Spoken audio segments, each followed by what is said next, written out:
So I'm indeed Chris Hilderbrant. My title is Chief Operating Officer at the Center for Disability Rights. I have a handful of business cards. If anybody wants to grab those, I'll leave them at the end or whatever, with just agency emails on there, Twitter and Facebook and LinkedIn and all those different ways that you can find me and find CDR on the business card. I have been a person with disabilities since I was 14. Anybody want to guess how old I am now? 15. 15, very close, very close. Anybody else? Anybody who's not legally blind? Did I hear 35? Yeah. 35 it is. Very good. Woo, round of applause. So I have had my injury for coming up on 21 years. It'll be 21 years on March 13th. So it's a couple years. It's a little bit of experience. Better than half, not quite 2/3 if my math serves me correctly. Over the years, I've gone through lots of different phases. I think that we can talk about all these things tonight. As Dave was saying, ask lots of questions. I like to be a participatory speaker. If I lecture and talk incessantly for 2 hours, I'm going to get bored to tears. So I'm sure it'll be worse for you all. So definitely feel free to throw questions out. Don't worry about figuring out the exact right language. I think sometimes people are a little shy or reluctant to ask because they're not quite sure what words to use. Let's kind of throw those rules out the window for tonight. If you use anything that I don't like, I will just simply correct you and we won't hold it against you. And it'll be a learning experience. And if I say anything stupid, you can correct me. My journey into advocacy, I think, will start at 14. I was a kid then, teenager, as most 14-year-olds are. So when I broke my neck, it was a diving injury. I was on my school's, basically the junior high swim team. We were doing a traveling meet at, I think it was Letchworth School. And at the time they had the starting dives for a race were into the shallow end. So you have about 3 feet of water and you're on starting blocks that are 3 feet up out of the water. So if you do anything wrong, it can be dangerous. That school happened to have starting blocks that were actually made out of plastic. My school had concrete, big giant things that were permanently a part of the pool, but still were in the shallow end. And still, I think I was not the only one that had, at times, just you do a little something wrong and you go in a little too deep. But that's ultimately what I did, that something was off in my dive. I went in at too steep of an angle and hit my head on the bottom of the pool. Broke my neck, floated to the top, and was rescued essentially from there.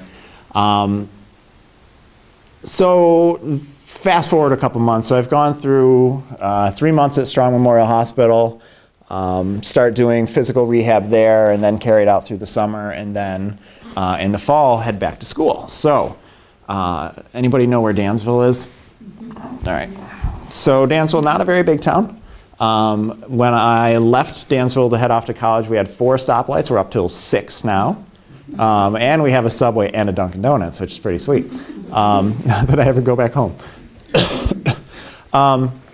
So kind of a small town. So as I was getting back to school, we were dealing with a small town and small schools and not a lot of budget and revenue and not a lot of education about disability. And I was kind of the first one. It was a time when the Americans with Disabilities Act passed. Anybody know what year? 1973 would be the Rehab Act, Section 504. Wrong bill, right year. ADA, Americans with Disabilities Act. 1990. So I broke my neck, then Congress passed, then the President signed the Americans with Disabilities Act, but it took a couple years for things to legally go into effect. So I'm going back to school. It's still 1990. It's basically pre-ADA, and there's no real rules yet. So the junior high, I was able to get into the junior high because there was one accessible entrance. It was through the shop. So they had an accessible ramp entrance because they had to get the lathe and these giant grinding cutting machines in and out. So that's the entrance I used to school every day. That would be a totally segregated entrance where everybody else was using the main entrance and the kid with the wheelchair went around back. So that's how I began my day. It's just 9th grade that I had to deal with that building. We scheduled it so that all of my classes started on the 3rd floor. The morning was all on the 3rd floor. And the afternoon classes were all back on the 1st floor, which sounds like a good plan, but there's no elevator. So how did you get to the 3rd floor, Chris? Well, I'll tell you. It's a funny story. They had this little machine that the school bought that basically had little rubber bulldozer tracks on it, and it hooked into the back of the chair, and then a teacher would operate it, and it would very slowly climb me up the stairs backwards. So it had clamped on, like, I think basically here and here, and then somewhere underneath. So my chair is just kind of tilting on top of that thing as it kind of slowly putters up backwards. Fortunately, I'm not a girl and never wore a skirt, so it didn't have that problem with students coming up the stairs at me and showing the world hello. Didn't have that problem. But did have the problem of, you know, it's a slow process. I mean, fortunately, it was a very sturdy machine, and I can't say that it was ever dangerous. But it was certainly a bit of a spectacle. We would bulldoze up the stairs backwards in the morning, do my classes upstairs for the beginning, and then at lunchtime bulldoze on down the stairs for lunch and for afternoon classes. So okay, this is what's going on for 9th grade. In the meantime, there's a whole other school coming. In 10th, 11th, 12th are over in the senior high. They've had a year to prepare for me. What have they done? Anybody want to guess what they've done? Nothing. Thank you. They actually, in a way, did less than nothing, or did their best to do nothing. That they, at that time, my mom was working as my advocate. Again, I'm kind of a teenager, kind of overwhelmed with this whole disability world. Mom doing her best, like, was encouraging the school, you really should have an elevator. Like, why can't we have an elevator to get to the 1st, the 2nd, 3rd floors? And they would come back with things like, well, there's no place to put one. And somehow or other, I still have to ask her. I think the last time I talked to Dave's class, I said, I need to ask my mom this question. I still haven't. Somehow or other, she wound up with blueprints to the school. And on the blueprints was a little box marked elevator shaft, which would appear to be a good place to put an elevator. I'm no engineer, but... So having identified the elevator shaft, the excuse about there no place to put one kind of goes out the window. The next excuse was basically something to the effect of, well, there's no elevators that fit in that shaft size. So she called some elevator companies, and they said, yeah, no, that's very common, no problem. So then the excuse was, well, we can't afford it. Maybe that was the real excuse all along, don't know. But then there was a state program that actually would fund something like 85% of these kinds of accessibility modifications in a school. So that excuse kind of went by the wayside, and ultimately, I think probably 2/3 or so through my 10th grade year, they finally installed the elevator. In the meantime, I was still using the bulldozer machine. The teacher who was supposed to operate the bulldozer machine in 10th grade was way less reliable than the one I had had in 9th grade. So I think 10th grade, my morning classes were all on the 1st floor, and then at lunch I switched to head upstairs. So 10th grade consisted of, I think, about 97% of my lunch periods finding somebody to send to Mr. Mapes' room to tell him that he forgot me again. And then him coming down and bulldozing me upstairs to class on the 3rd floor for the end of the day. So all that while, Mom's the advocate for me. I think through college, then there was the rebalancing of things that I went off to college. I was kind of independent, but still kind of under parents' wings. And then as I was finishing school, the 3rd college in 5 years, I started at RIT. I said I wasn't an engineer. It's because I failed. I started off at RIT as a microelectronic engineering major, which means that I would have made computer chips and lots of money probably too. But one afternoon, after about a year and a half of those classes, I was doing a computer programming class and spent about 2 hours trying to figure out why my program wouldn't compile and wouldn't run. And it came down to I had used a colon where it was supposed to be a semicolon. And I snapped. Said, I can't do this for the rest of my life. And right about there made my decision that I wasn't going to be returning to RIT the next quarter. Went to MCC for a year to kind of get my head screwed back on. While I was there, I took, I think it was, I don't know if it was behavioral sciences or something like that, but basically a lot of psychology and sociology classes. decided that I really liked this sociology thing, and then applied to Nazareth College, spent my final 2 years there, and got my bachelor's in sociology. Went, I'm never going to use this stuff, but the classes are cool. As I was finishing Nazareth, in my final semester there, I had transferred a lot of my old engineering credits from RIT, so I had sort of a light load for my final semester, and said, okay, it's, I guess, time to start dabbling in this real world work thing. Went to the newspaper back when we used newspapers to find things like jobs, and threw in an application to a few different places. Wound up with an interview at this place called Center for Disability Rights. After I sent in my resume, I got a call back from CDR, and it confused me because it was a person identifying themselves as John, but it was very distinctly a female voice. Didn't understand. Okay, I don't get it. So I returned the phone call, and I had called through what was Relay. Anybody used Relay? Anybody need it explained? Okay. Relay was a phone system where a deaf person would call with their TTY to an operator who would read the TTY to you speaking on your phone. You would talk into the phone, the operator would type back to the deaf person. That's why John had a female voice. John was typing as a deaf person to the female who read it off to me. So that was my first learning experience, I think. Oh, now I get it. It wasn't a transgendered person. It was Relay. So I went in and did my interview, got hired as a part-time, basically part-time skills trainer. Has anybody worked in the OMRDD system at all? Mm-hmm. Yeah. Okay. Part-time residential habilitation. Now they're calling it community habilitation, I think. So started off part-time res hab, got in, said, well, this will be a good gig for a year or so. It's been 12 years. So I guess it was a pretty good gig. Spent some time doing the part-time res hab, became full-time. After a while, became supervisor of the program, then supervisor of a couple programs. Then I think over the course of a couple of years, we identified that I am by nature much more of a rule breaker than a rule follower. So we kind of moved me out of programs where complying with law is important, and into advocacy where breaking the law could be encouraged.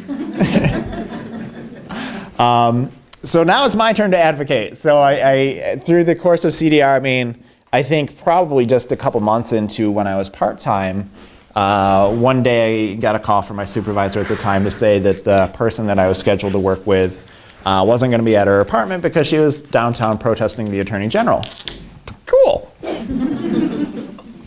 At the time, I had never really been in a protest at all. So going and having that first experience was pretty overwhelming for me, really not quite sure what was going on or what the issue was or what the outcome was afterwards. But it was an experience nonetheless, and it was the Attorney General's office in Rochester, and it's not like the Attorney General was actually there, but dealing with the office staff. The Attorney General at that time was a guy by the name of Elliot Spitzer, you might have heard of.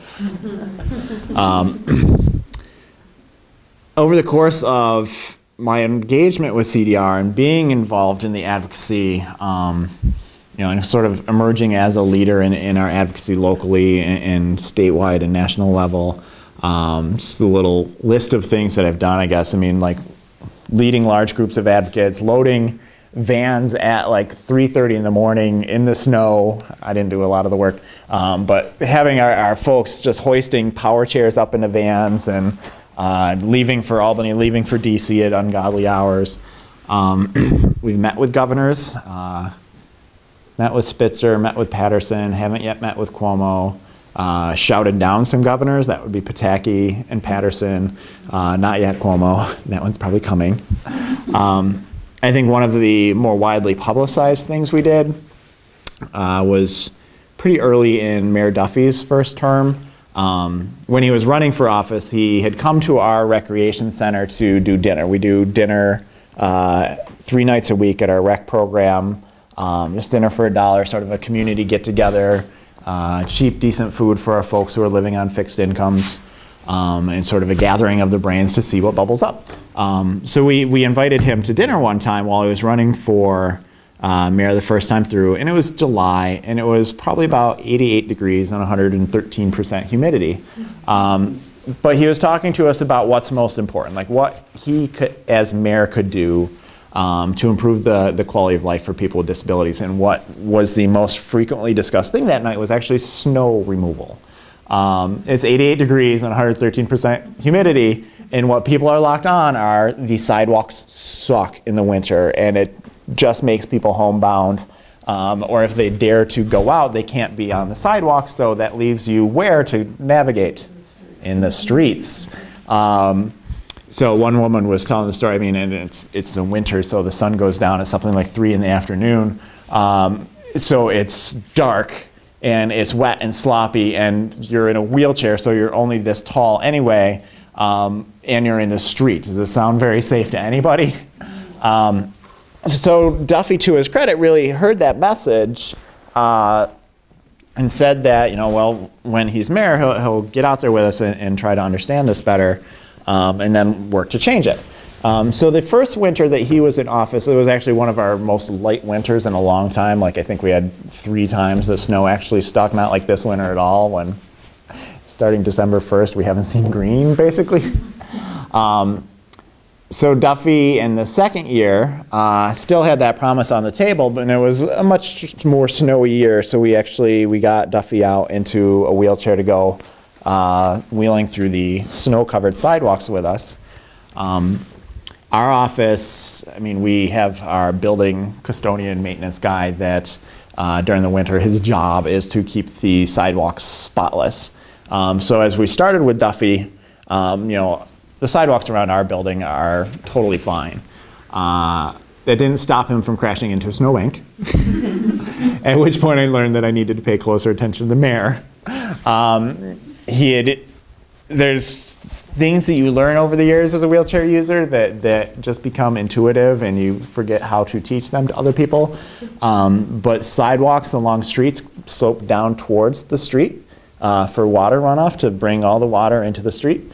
So if you're on said, you know, slight slope incline and you push evenly with both arms, you will end up in the street. He didn't end up in the street because there was a snowbank there. So I had to teach him then to push hard with your downhill arm and actually to pull back with your uphill arm, so that you're kind of perpetually steering uphill. And then I wheeled backwards to keep an eye on him, and I guess kind of make him look ridiculous that I can do it backwards and big strong Duffy can't go forward. So that was one of our more widely publicized things. Out of that, he tells the stories to this day, and he tells of, you know, that he had put on fancy leather gloves that day and trashed them and has never been able to wear them again since. It was funny because he obviously had some other events he had to do that day, because he would not put a hat on. It was freezing cold, and he wouldn't put a hat on. It's like, okay, he's got to protect his hair. But then, like, all the TV video of him afterwards, like, his face is beet red because he's freezing cold. But out of it grew some actual change. It wasn't just some publicity. It wasn't just education, as much as education is good. That we saw the city change some of their snow removal policy, that they would run the plows more frequently. They were buying better plows that were better at getting right down to the surface of the sidewalk instead of leaving the crud. And then we worked with them on some targeted, like some targeted plowing, then some targeted zoning enforcement. We did he and I did a letter in the paper, sort of educational piece to try to get homeowners and property tenants to take better care of their sidewalks. That ultimately, while it's about people with disabilities, it's about anybody who's trying to get through. That I think very frequently we see folks pushing strollers in the street because you can't get the baby stroller down the sidewalk. It's like, man, that's dangerous. So hopefully we have seen some changes there in the past few years of that. We've done protests. We can talk lots of those stories as the night goes on. We've passed legislation both statewide, locally. We had a piece included in healthcare reform due to our advocacy that has some pretty significant impact. We've had a lot of stories in the media. If you Google me, you'll find all sorts of interesting things, some of which I'd rather forget. So what is CDR? Who before tonight had heard about the Center for Disability Rights? Almost everybody. Anybody want to explain to me what we do? Well, certainly advocate. Okay. What did you hear about? What?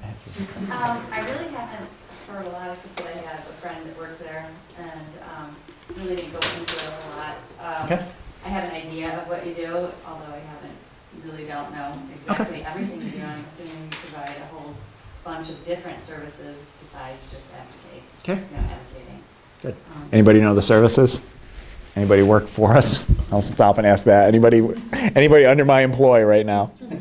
I never know.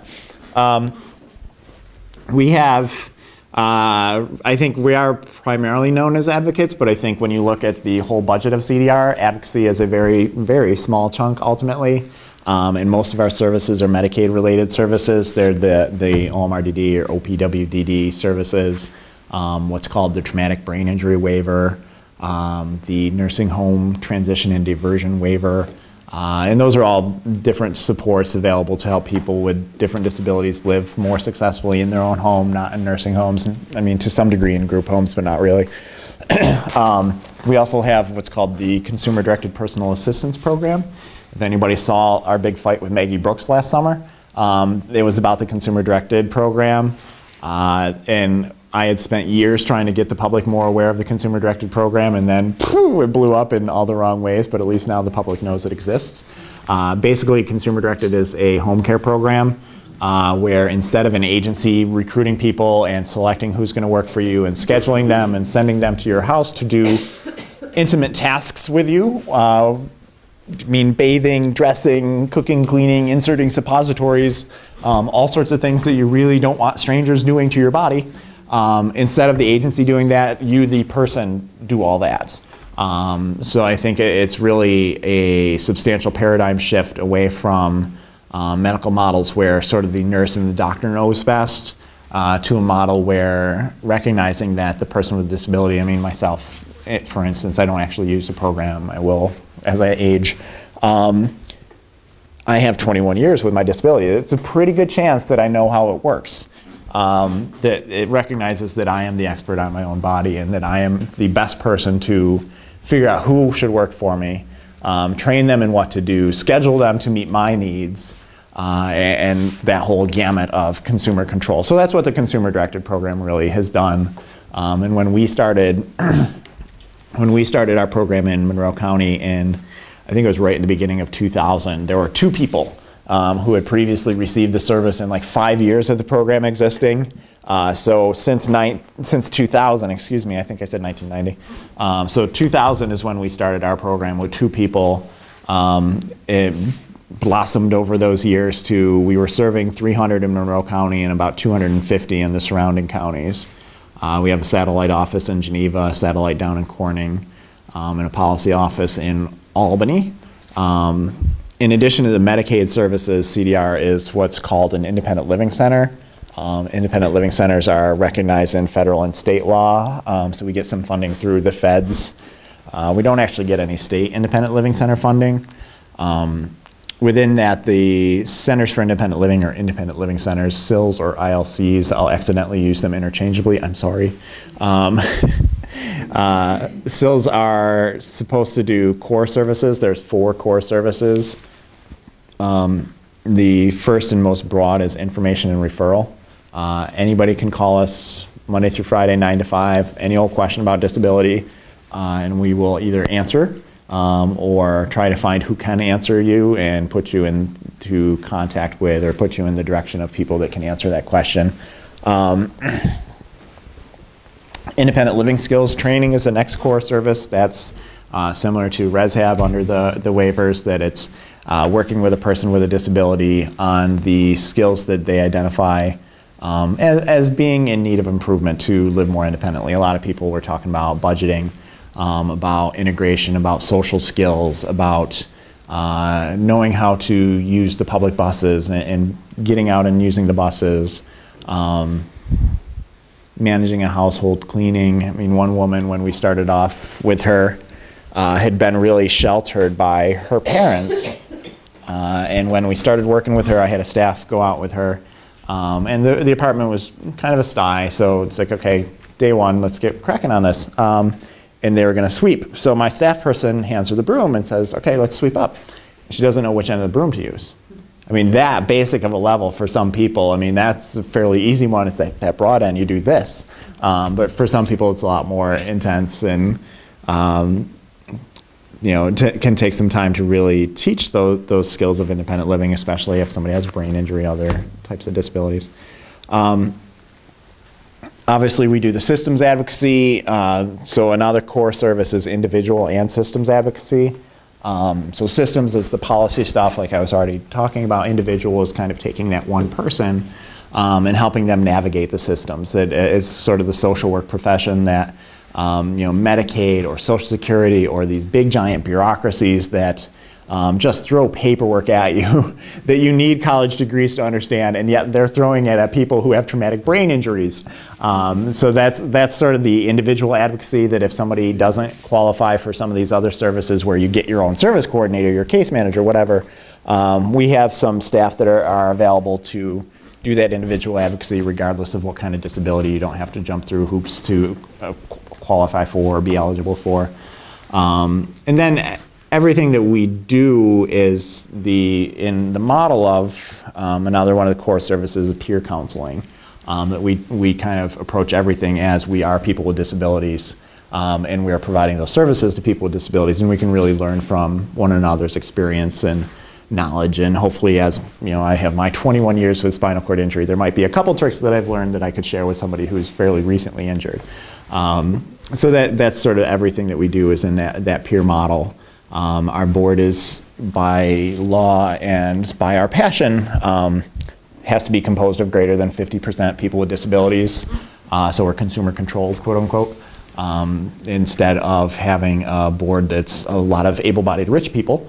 Our board is disabled people who don't have any money, because that's who we're serving.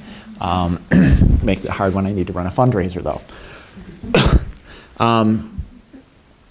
Questions? What do you want to know for now? I'll sip. When you were younger, when you first all happened, and you said that your mom was your advocate, did she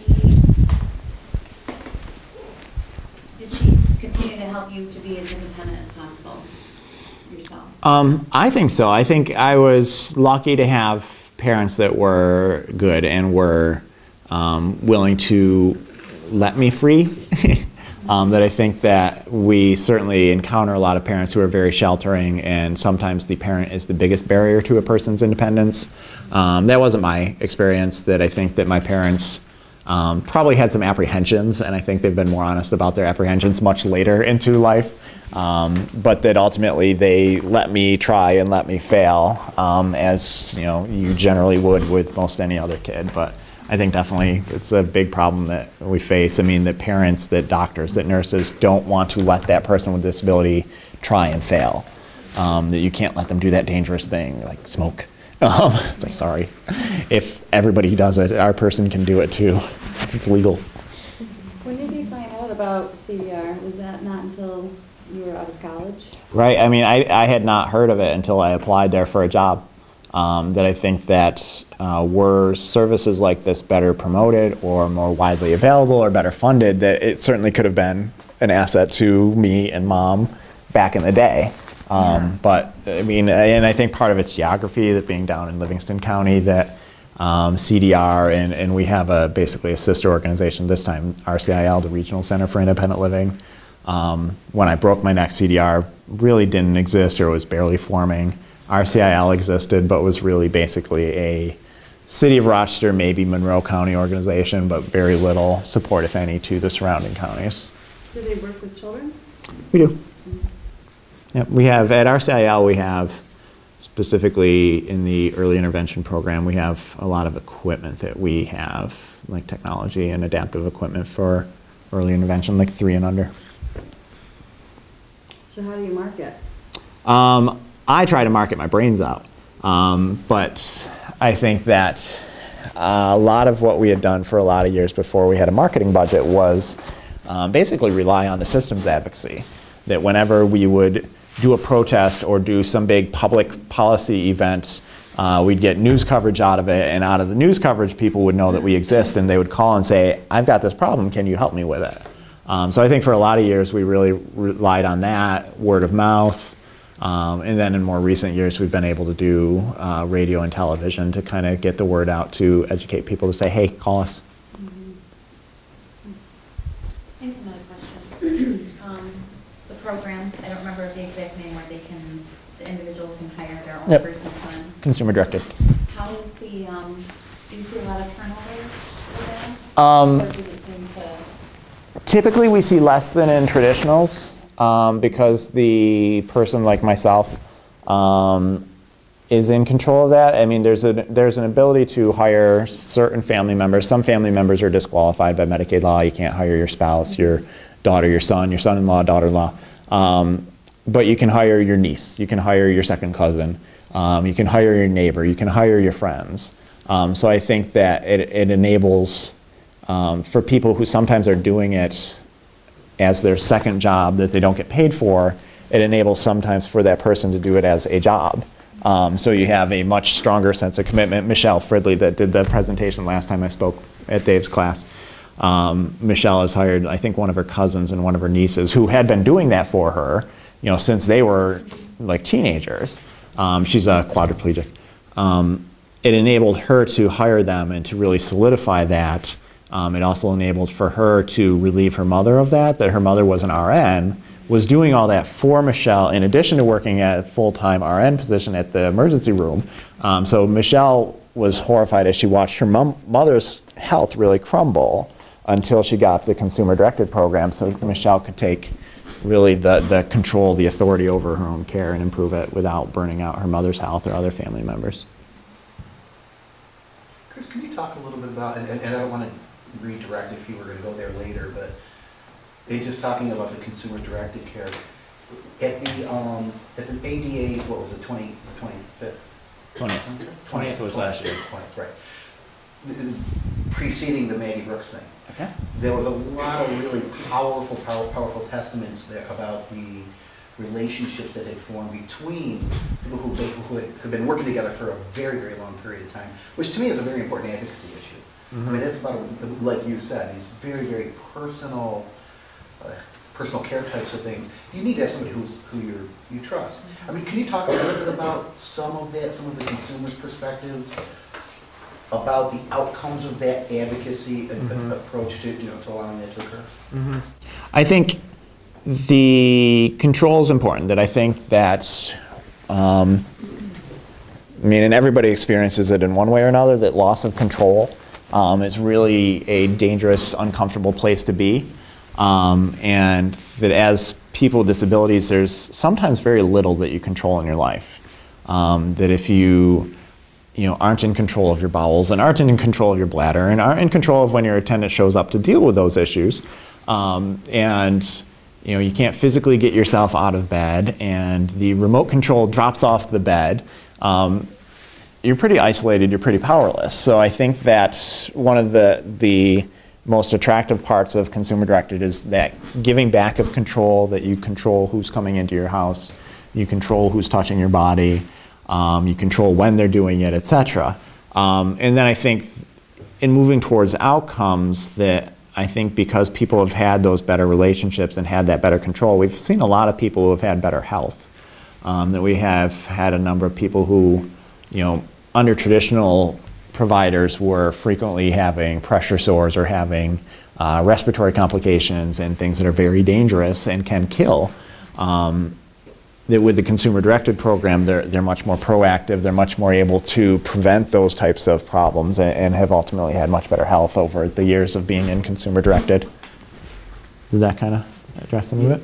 Yeah, absolutely. What strikes me is, until that initiative kicked off, people have simply accepted that they didn't have any of that control. And this is where advocacy comes in. There was an absolute just, it wasn't even an acceptance, it wasn't even a questioning that it could be anything different. Mm-hmm. Somebody else is going to be imposed upon you, this is what you're stuck with. Mm-hmm. That's simply the mindset until somebody stepped in and said, wait a minute, Mm-hmm. it doesn't have to be that way, why is it that way?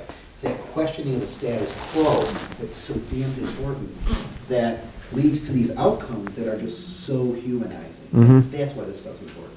When we did, long before I was involved with CDR, one of the first big things they did was a policy paper. It wound up being like an 80-page paper that researched researched the need for a consumer-directed model, described what a consumer-directed model looked like. At the time when they were doing that research, and the data at that time was that about 1 in 3 shifts of traditional home care were not filled. So if you're somebody who was supposed to be getting, 6 hours a day, 2 of those hours are not getting filled. If you're somebody who's supposed to be as much as 24/7, then you have 8 hours where you were supposed to have somebody and just nobody shows up. And that was no call, no shows, just no explanation, just nobody's there. And I think with our consumer-directed program, we see something more like 95% of shifts are filled, and that, which is a far cry from 66% or so. To rewind a little, history of disability. Some of the medical terms that used to be used for disability. Anybody want to throw some out, or shall I do the dirty words? I'll do the dirty words. Moron, idiot, imbecile, mongoloid, retard. These are what the medical profession has called us over the years. For many hundreds of years, people with disabilities basically just didn't live. Certainly my type of disability, pre-1950 or so, I would have died.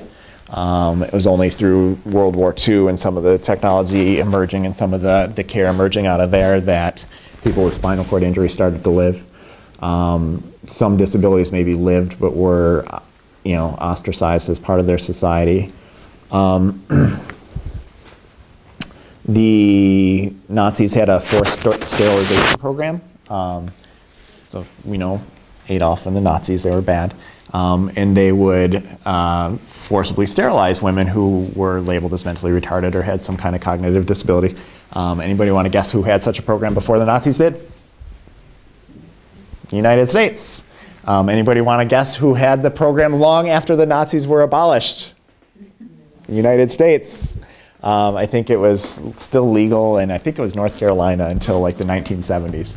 That you could just decide that this person, because of their retardation, their cognitive disability, shouldn't be allowed to reproduce and do forcible sterilization. Anybody hear of Willowbrook?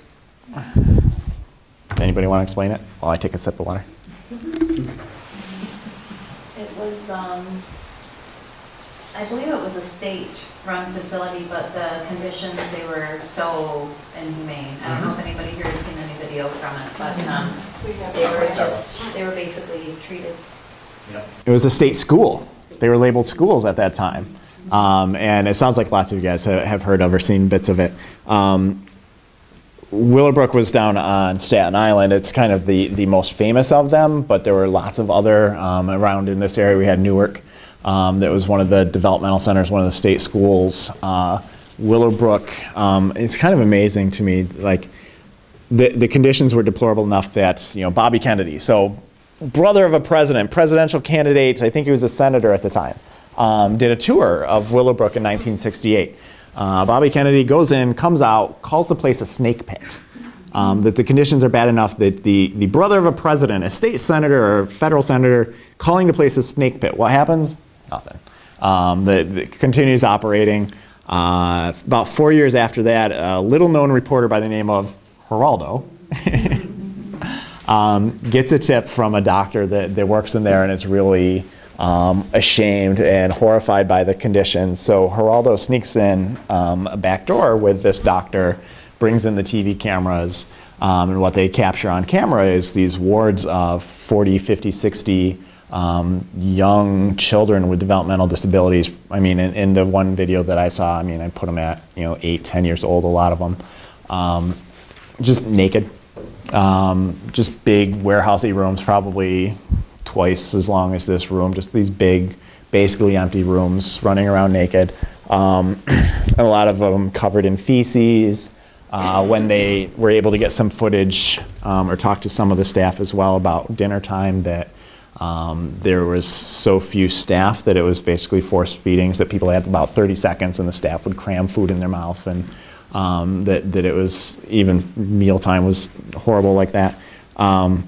Not surprisingly, after the first one of those aired, the school then said, no, come on in, we'll invite you back, we'll show you the real thing. So they come back and it's all sunshine and flowers and happy people and all the kids are well dressed. So then a couple nights after that, Geraldo snuck back in and found the same thing he found the first time. This ultimately led to, I mean, a number of lawsuits and other things, but I mean, very famously, there was a class action lawsuit, and the individuals who were residing at Willowbrook are protected class members now in the state systems. I mean, a lot of us that have worked in the DD system have worked with some of the former residents, some of the escapees of Willowbrook. Everybody that I have known who was in Willowbrook also happened to be deaf.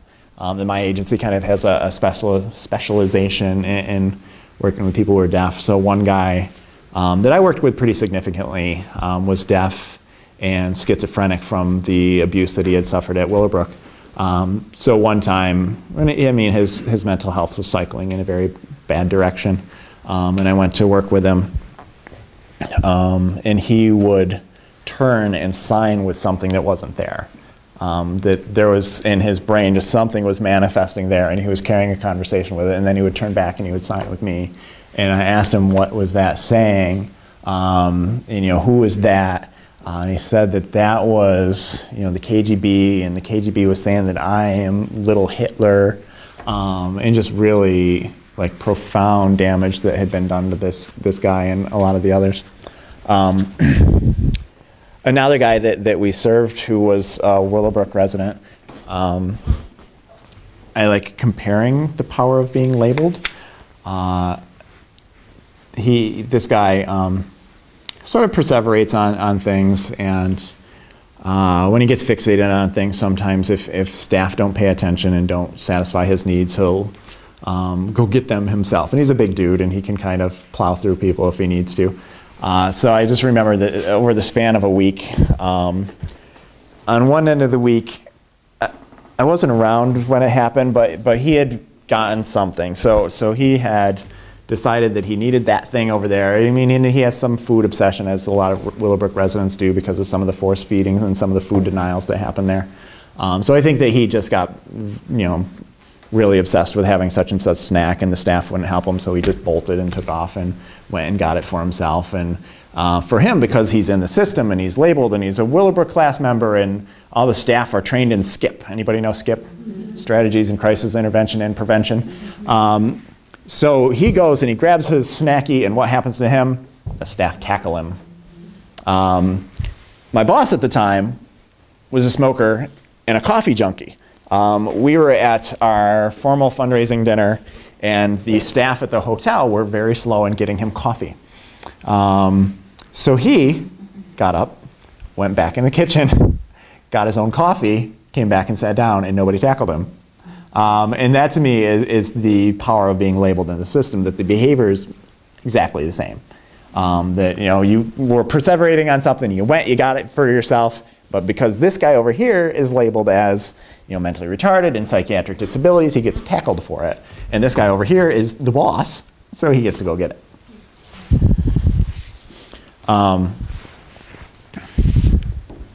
Willowbrook ultimately, very slowly, was closed down, and throughout, I think the final closure was in the late 1980s, like 1988 or so.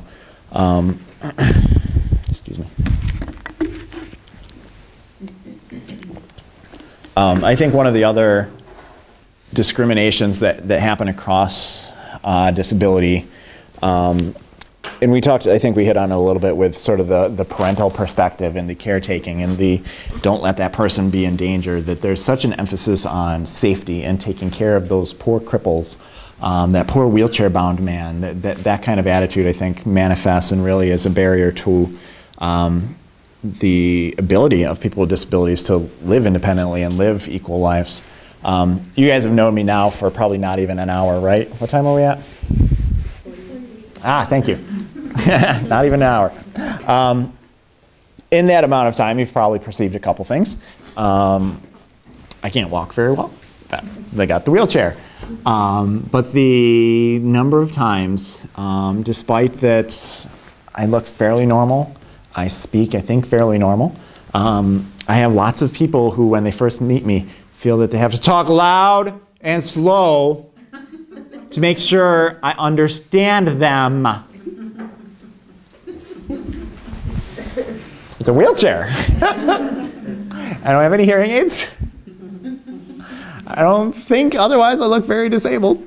So I think that, I don't know, I think people see wheelchairs and their brains melt and they don't know what to do. So I always see that, and I experience that and just think, for somebody who is, quote unquote, more disabled than me, what is their life? That if you do have a speech impairment, if you do have hearing loss, if you have a disability where your body doesn't look normal, as much as, I mean, I have a wheelchair, my body otherwise looks pretty normal. My fingers don't work, I wear gloves, so it's a little different, but not all that different. I was at a fundraiser for the Community Foundation in Rochester, and I was there with my boss. And dressed, I mean, pretty much how I'm dressed tonight. That most days I wear the fairly nice shirts and ties and have my short little Republican haircut. And so does my boss. So, I mean, we dress basically the same. He's chatting with this woman next to him for quite some long time, and Bruce is flamingly gay, and it is, you know, she's having a good time talking to the gay man. Eventually, you know, his interest wanes, I think, in her. And she turns to me to make polite conversation and starts with, and Chris, do you work? I'm a 30-something-year-old white guy wearing a shirt and tie. I've got most of the privileges you need in this world to presume that I have a job. So I wonder what it is that makes her think that it's questionable. Do you think it could be the wheelchair? Yeah. And I don't remember exactly what I said to her. I think I answered it with a straight face and, you know, didn't blast her off the face of the planet like I am right now. But again, like, if that's happening to me as a 30-something-year-old white guy in a shirt and tie, like, what is the societal attitude? What is this woman thinking or saying about somebody with a brain injury who has spastic movements or cerebral palsy when they're pinched up and they can't even stretch out their bodies? We had one of our most famous incidents from a few more years ago. Senator John Edwards. Everybody hear of John Edwards? Back when he first ran for president, I think we're 2003, give or take? 2004? 2004. No, 2000. I don't know. Sometime, a couple of years ago. John Edwards was running for president, and, you know, as an advocacy organization, we wanted to get out and see these guys. So he was doing a stop in Rochester. It was at one of the union halls. So we had organized for a pretty good sized group of people to go. It was February. It was cold, it was snowy, it was freezing. We got there and the campaign volunteers were directing everybody around to the front of the building for the entrance, which is all fine and good, but that entrance not at all accessible. And they were, of course, directing everybody there, so all of our wheelchair users were directed around to the front, to the inaccessible building, to the inaccessible entrance, across the cruddy sidewalks that haven't had their snow removed. So, okay, strike one. And in directing everybody past, everybody to the front of the building, they had actually directed them past the accessible entrance that was kind of in this like hidden side walkway. So the building was actually accessible, they just didn't know to direct people there. So you have your strike one. We get in, place is filling up.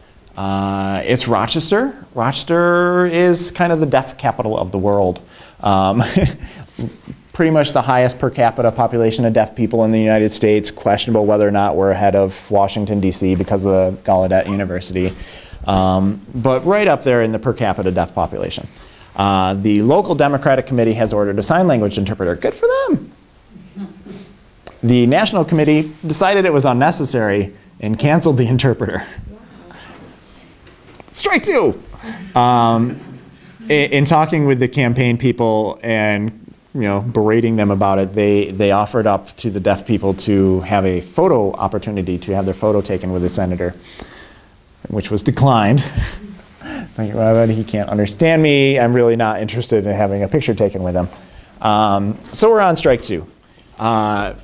Place fills up. It's jam-packed. Finally, the senator makes his appearance. He comes out, starts making his way around the audience, going across the whole front of the audience, handshake, handshake, handshake, handshake, handshake, handshake. Gets to two women who use power wheelchairs. Head pat, head pat. Moves on, handshake, handshake, handshake, handshake, handshake. That would be strike three, if anybody's counting. We did a press release the next morning blasting Edwards and the local and the national committee for these three pretty flagrant disability violations.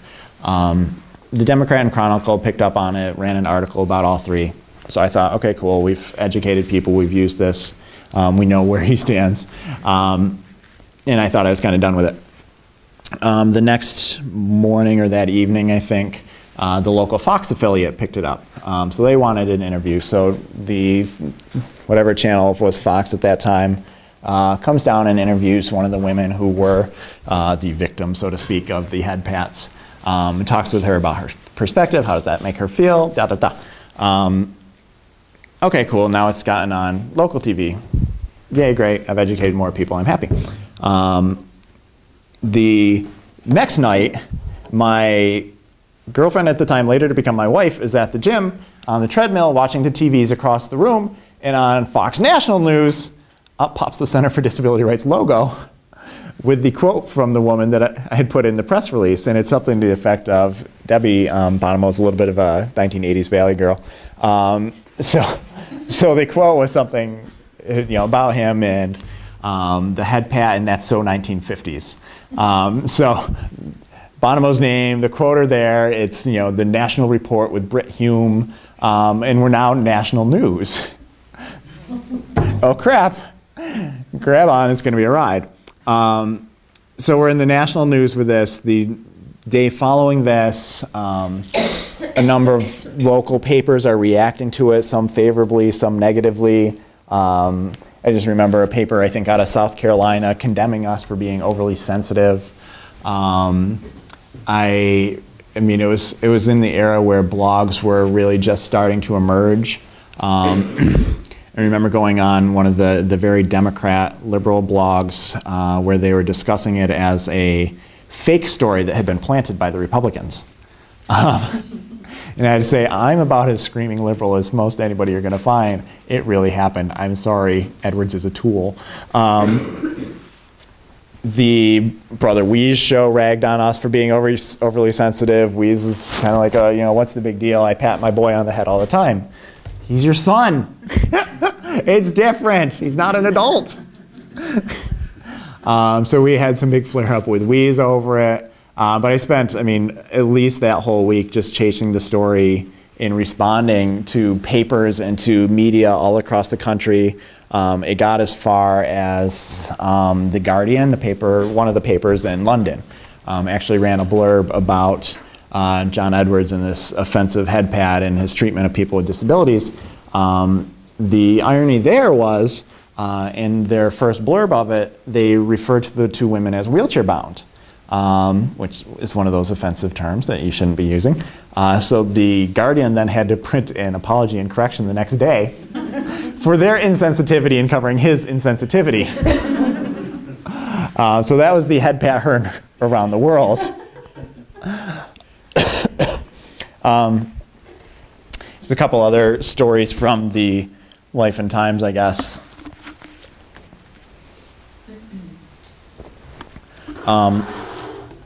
There's some mythology that little blue wheelchair symbol, that if you put it on something, it makes it accessible. It's magic. You just slap it right on there and the stairs go away.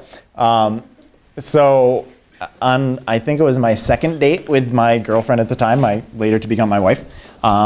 She took me to Batavia Polar Wave snow tubing, which is a wildly inaccessible event to begin with. And I think it's a sign that I must have liked her, that I was willing to set aside my wheelchair for the day and let her and these other people I had never met pull me around in a snow tube.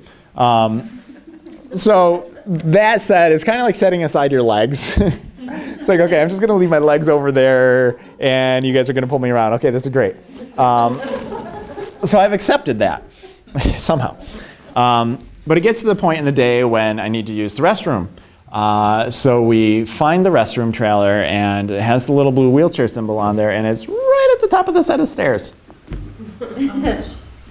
So we find one of the staff and go, how's that accessible? And he says, no kidding, well, the stall's really big. Oh my God. Well, that helps me a lot when I'm sitting down here. And I mean, that's one of the most ridiculous ones, but there's a lot of times you find that blue symbol stuck on something that is too narrow or is up a step, or, you know, it's just people have some belief that it's magical. I think one of the other experiences is just that somehow society thinks that the wheelchair is just fair game and it's public property. That the number of times doesn't happen anymore, because you can kind of see that I don't have any push handles. I don't have any armrests. My first chair had push handles and armrests. The armrest came off pretty quickly. The push handles were permanently part of the chair. While I had push handles, people would use them. People would walk up behind me, grab me, and start pushing me. It's like, thanks. I can do this myself. It's on tile like this. Really, I got it. I mean, that happened several times in school, and I would tell the person to stop, and they wouldn't stop. So then I would take my bony, sharp elbow and drive it into their hand. So their hand was squeezed between my bony, sharp elbow and the push handle. They learned to stop. But then be out at like a concert waiting in line, and somebody, stranger, would just kind of lean on the push handle. It's like, okay, I'm not sure if you get this or not, but this is more or less part of my body. And you need to not be touching it. And it's just patterns of that. It's not like it's one fool who's done it. It's something that has been seen many, many times. Myself, other people, when we get together in our wheelchair cabal, this is what we talk about.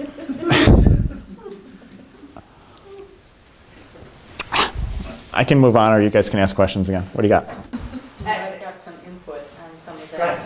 I have a mentor that's now 86 years old. She's had polio since she was 21 months old. Quite an adventure knowing this woman, and I plan on writing her biography. She's got a story to tell that's unbelievable. She grew up in New York City, took 8 subway trains on crutches. I'm afraid to go on without crutches. So 8 subway trains to get her master's degree. She worked for the state as a vocational rehab counselor for 30 years. And it's an amazing thing as I accompany her to various places. And boy, can I totally relate to what you're talking about, just because it's got that wheelchair side. So inaccessible in so many ways. And as she describes it, in many ways, I think we have to keep in mind the perspective that so many disabilities are different too. I mean, what you can access and what she can access are 2 entirely different things too. So in some respects, I suppose there's a level of fairness there where one has to accept that there's these varying degrees, and it would be difficult to be able to accommodate all of that in a broad spectrum. But you know, it's just, I totally agree with you. I totally understand what you're saying. And it's the assumptions or the ignorance or and just assuming and not, like, just stop and ask. That I think, that person's disability is very different than mine. Mine's different than blindness or deafness. And you know, I don't expect anybody on the street to be an expert in all those. I'm an expert in my own, and really that's about it. But stop and ask. And I think my responsibility is to answer relatively politely, depending on my mood of the day, so that we can have that conversation, kind of overcome that ignorance. Go ahead, you were going to say? I kind of forgot. I was going to say, that reminded me. I was just, so many of these things, I keep thinking, oh, yeah, I could say something about that. We were at Corning Glass yesterday, and I worked with Bridges for Brain Injury, and we're just starting to get a lot of people that do have wheelchairs, and we're not really prepared. I don't feel we're trained. I mean, because I'm new to the field as it is. But I've been watching this stuff, and it blows my mind. We're at Corning, and I've got 2 guys with me. We're talking, walking, all of a sudden I'm like, and Chris was getting real pissy acting, and I look and somebody's pushing him. I'm like, what is going on? I said, he's okay, he's fine, yeah. Chris, did you ask this person to do this? No. You know, I couldn't believe it. It blew me away. Yep. I had one guy get mad at me once because I didn't thank him when he like dashed across the courtyard to press the blue button for me to get into the dorm at school. Like I didn't say anything. I didn't acknowledge him. He's like, well, you're welcome. I could have pushed the blue button myself. Thanks very much. Other questions? I have a silly one. You said wheelchair bound is not the right terminology. Is there a correct terminology? I think wheelchair user, person who uses a wheelchair, something in that neighborhood. That I think bound just sounds like you're tied to it, and unless it's an S&M kind of thing, I wouldn't talk about binding anybody to anything. There's something for the edit. That's right. Hello, YouTube. One time, I was interviewed. The state was doing a promotional video for the Access to Home program. It's a home modification program that they developed in response to a lot of our advocacy to say we need money to modify homes. That there's lots of homes, people are in them, and then they become disabled. You know, it costs $20,000, $30,000, $40,000 to make this home accessible. People don't have it.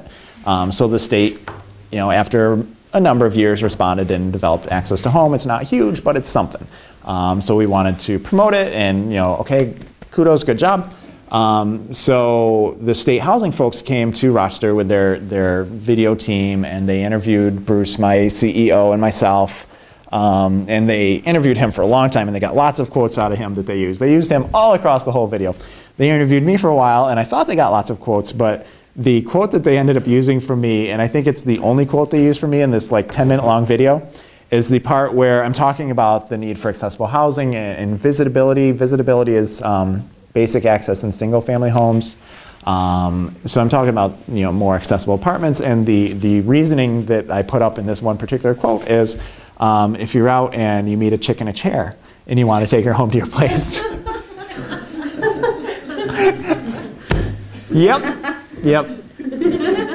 That's the quote they used. And the videographer saw me a year later or something, and he's like, oh, I love that quote. That's why I put it in. I'm like, yeah, you made me look like a dog. So that's another reason to have an accessible place. And I think I literally did say chick in a chair. It's like, oh, man. Oh, man. So where did this all begin? Disability rights movement really began on the heels of African American, black civil rights, and then kind of emerging after that was a lot of the gay civil rights movement. Disability civil rights kind of blossomed out of Berkeley in California. Guy by the name of Ed Roberts. Anybody ever hear of Ed Roberts? Didn't think so. Ed Roberts was polio. So he was post-polio, paralyzed basically, neck down, had trouble breathing, so he had a respirator that he used. Ed was, polio I think as a teenager, so paralyzed for at least the latter part of his junior high, senior high type of years. He was brilliant, had a brain yay big, brilliant man. But at the time, they were denying him to go to college. That we were just talking about voc rehab, that the Office of Vocational Rehab in California was refusing to support him in going to college because he was not employable. That because of the extent of his disability, he would never be able to work. He had a giant brain, so he got himself into college anyway. So he went to University of San Francisco at Berkeley, or University of California at Berkeley, whatever it's called. I think at that time it was probably late 60s, early 70s, like right before our 1973 Rehab Act was passed. So there's nothing really governing physical access nothing really governing programmatic access, and basically all he has, on his side is that he's brilliant. So he gets himself academically admitted to the college, and from there it's kind of a, okay, now what do we do? So none of the dorms were accessible, so his dorm room was the back corner of what was called the infirmary, sort of the student health center, whatever passed as a student health center in 1971 or so. So that was his dorm room. They didn't really have a system of meeting his personal care needs, so his hands-on physical assistance, state didn't have anything, college didn't have anything. So basically what he did is exchange his brain for physical care, that he tutored other students. So other students would help him bathe, they'd push him to class, they'd do his note-taking, and he would tutor them because he was brilliant. Have I mentioned that before? So he goes through that for his first year. The second year, then there's another one. There's another quadriplegic on the campus. Then what starts to emerge is this bond between the quadriplegic folks and the blind folks, because the blind folks physically were able enough, but they couldn't see. The quadriplegics physically needed assistance, but they could see. So we started to see their different types of disabilities having different strengths and different weaknesses and complementing each other. So there's a group that formed there. In particular, the quadriplegic end of that became known as the rolling quads. They can take credit for the first ever curb cut, as you see, from the street up onto a sidewalk. They had advocated with the city to start building these curb ramps, and the city at the time was not receptive, so they did what any responsible activist would do, and they got somebody who had a jackhammer, and they went and they made their own. So the first curb ramps came into being with a big guy with a big jackhammer and totally pounding a curb cut out of the sidewalk illegally. So that was like sort of where a lot of the independent living, the disability rights movement started, particularly with the emphasis on people with disabilities being in control of it and having the strength to do for themselves, to do for others. And that grew into the movement that established centers for independent living like my own and RCIL. The Ed Roberts story finishes phenomenally because he eventually graduated from Berkeley and probably went on for some higher degrees. Eventually his final job was he was the director of the Office of Vocational Rehabilitation, the agency that told him he would never work. I have a feeling a couple of people got fired. So Ed Roberts became the director of OVR, and we got the independent living movement out of all of that. One of the biggest things that we do now in our work with CDR is help people stay out of institutions. We talked a little earlier about some of the personal care, some of the waiver services, in particular the nursing home transition and diversion waiver. It's a lot of words, I'm sorry. Nursing home transition and diversion Medicaid waiver. I'm going to call it NHTD, nursing home transition diversion. NHTD waiver is actually something that we at CDR forced the state to create. That in the early 2000s we had been pushing the state to do more of those community services, do more home care. That we had the brain injury waiver, which was great if you had a brain injury.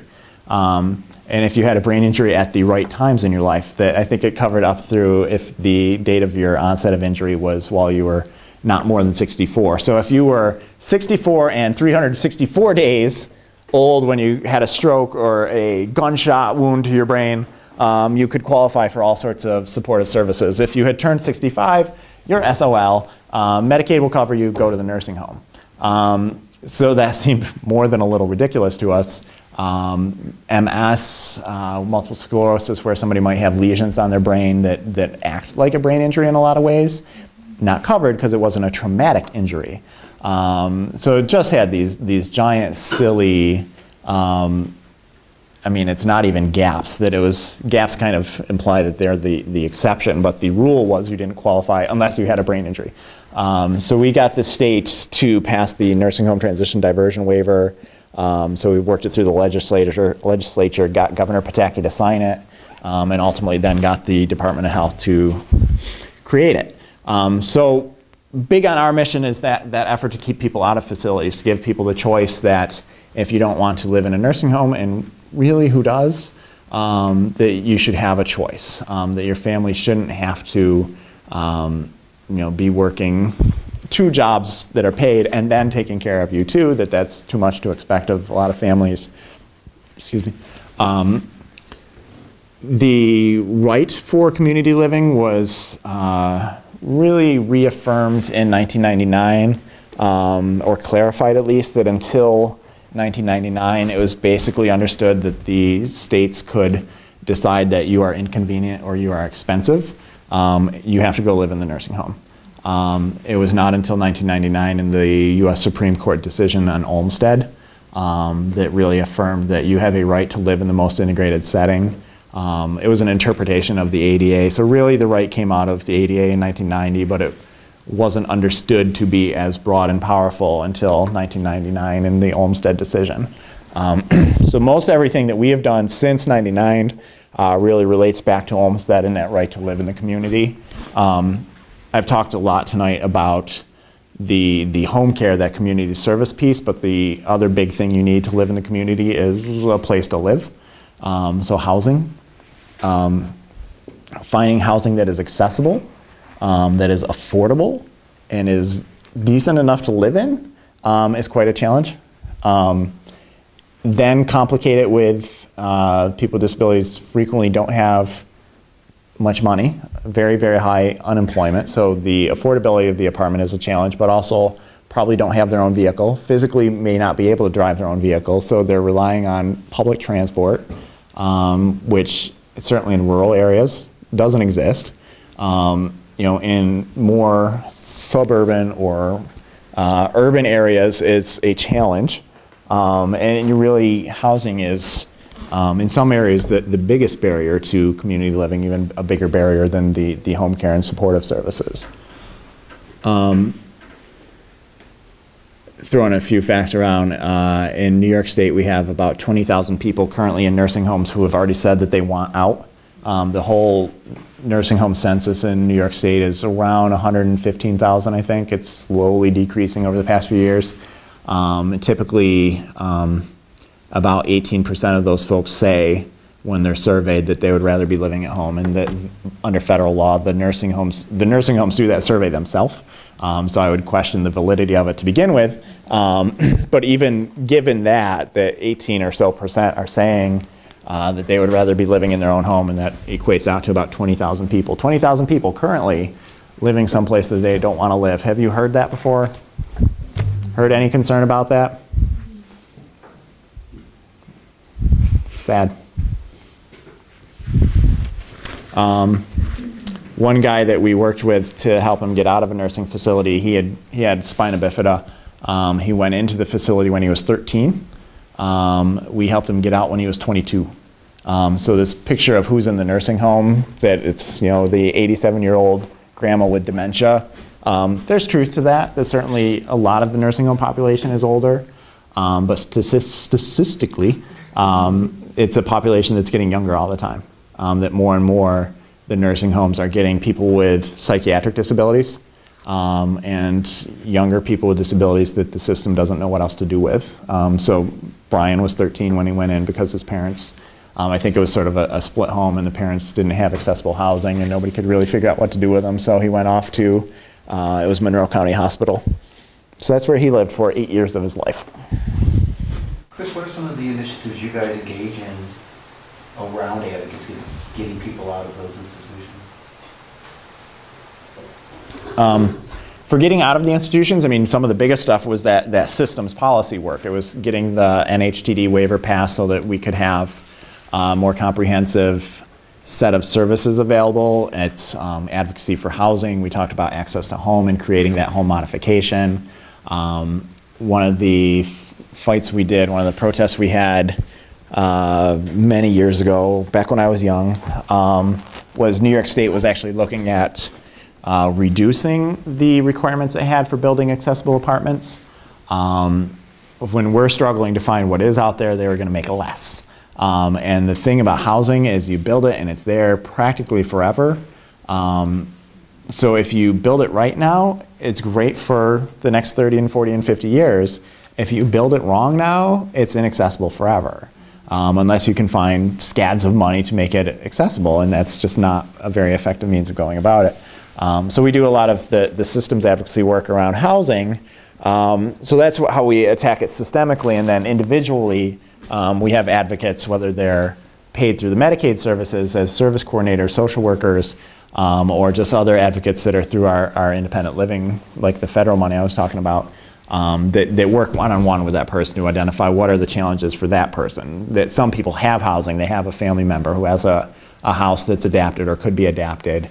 And for them, it's more about getting the services together, or sometimes it's vice versa, or sometimes, I mean, honestly, sometimes we're cleaning up people's credit so they can qualify for a rental apartment. Some of the nasty things that bureaucracy does just because it's bureaucracy. We have people who are on Medicaid in the nursing home. Medicaid will pay for them in the nursing home. In order for them to get out into the community, they have to prove that they are qualified for Medicaid, which they're already on in the nursing home.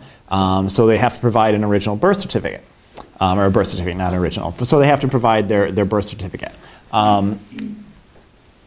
Who here knows exactly where their birth certificate is?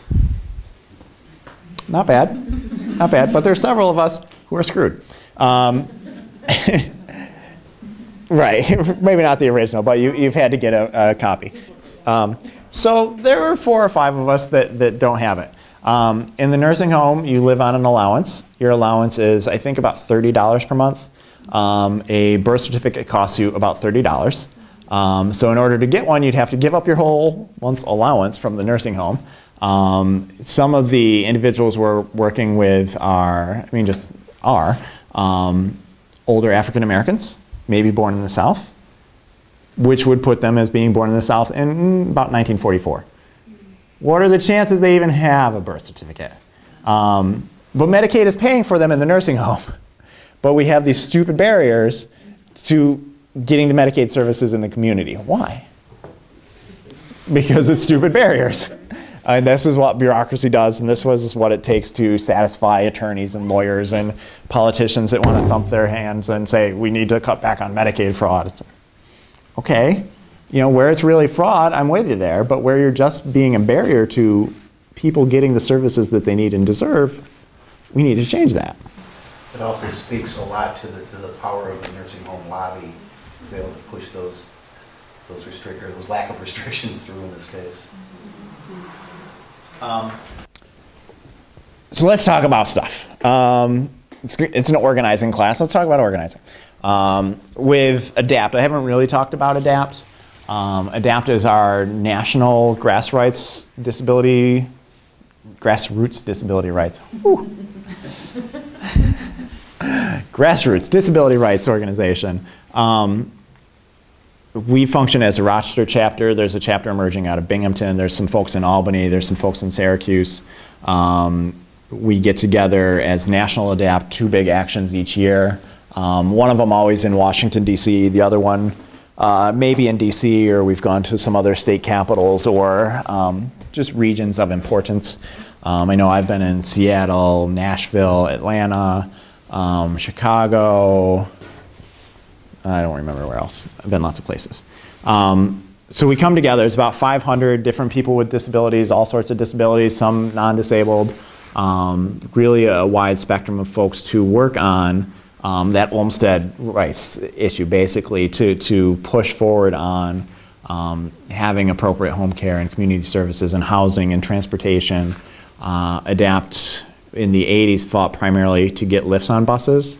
That back then it was, the bus company said it would be easier and cheaper to just buy a private accessible taxi for every person with a disability, and that they'd rather not put lifts on the buses, to which we said no, put lifts on buses.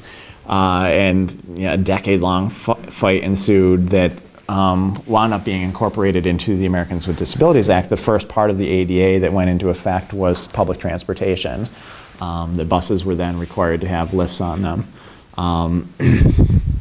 ADAPT then shifted its focus to It was pre-Olmsted, but it was focused on basically that right to live in the community, that for people to be able to not be forced into nursing homes, group homes, mental institutions, to instead get the services and supports while living with family, living independently, living in apartments, owning your own home. So ADAPT then talks about its pitchfork. So ADAPT's advocacy and ADAPT's organizing strategies are a pitchfork. And they've used the pitchfork illusion or symbol because the more tines you have, the more hay you can chuck. That if you have a pitchfork and you have one tine, you're not going to do very much with it. It's sharp, it hurts, but you can't. It's not effective. And that's sort of the message on advocacy, that if you only do one kind of advocacy, you'll be pretty limited in your effectiveness. So ADAPT has a 5-prong pitchfork. What we talk about as our pitchfork, and these are in no particular order, that different tines of this pitchfork need to be used at different times. Different situations call for different strategies. So education, media work, that part of being successful on an advocacy or activism campaign is educating people, telling them what's wrong, telling them what the solution is. A lot of the time that is by going through the mass media. Sometimes that's doing things like this. Sometimes it's just talking to people on the street, telling your family members that it's education. Legislative work. Obviously, there's 3 main branches of government, so it makes sense that 3 of them are in here. Legislative work, sometimes you're trying to pass a new law. You're trying to pass new regulations, so you're working with the legislative body, whether it's a city council, a county legislature, state legislature, Congress. And hopefully when you're working with Congress, it's not Chris Lee showing you his muscles. He was my congressman, I'll say. I live right on the border of that district. Met him one time. He didn't send me any dirty pictures. So working with the legislative branch. I diverge. Other branches of government. Anybody? You guys have to know the other 2 branches of government. Executive? Judicial, thank you. Executive, right, it was. It was not a trick question. So we've worked with the legislature, working with the executive, that it's dealing with governors, mayors, sort of the state agencies, the city departments. That's things like getting the Department of Health to reduce the bureaucracy that it uses in implementing these programs. It's getting the City of Rochester Environmental Works to plow more regularly, or to target plowing. That's sort of that level of advocacy and approach in trying to address the barrier to independent living. Judicial, lawsuits. Olmsted is an example of that. That Olmsted was ultimately a lawsuit that came out of Georgia based from 2 women with psychiatric disabilities who said, we don't want to live here. Their doctors said they don't need to live here. And the state said, well, tough, you're staying there.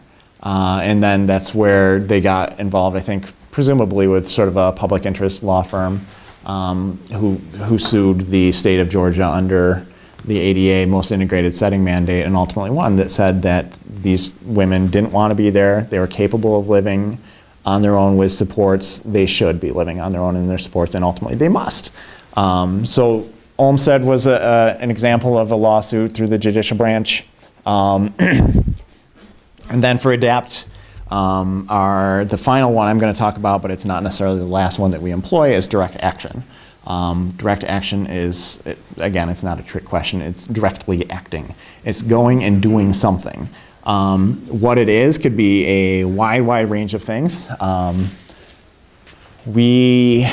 It can be, I mean, in a way, some of the work with the other branches, other tines, is direct action, that if I take a whole bunch of people to a legislative meeting, yes, we're working on the legislature, but if we're there in garb, theater, that it is a direct action, that we're going and we're doing something. It can be protests. We have street theater. One of the more fun street theater events we did one time, it was December, and we were working on paratransit in Rochester, the lift line service. county legislature at that time, the Monroe County was largely one of the bigger funders of paratransit, so the county's transportation committee was in some way debating what to do. So we wanted to influence them. So we were going down, we were going to march, we were going to speak to the legislature.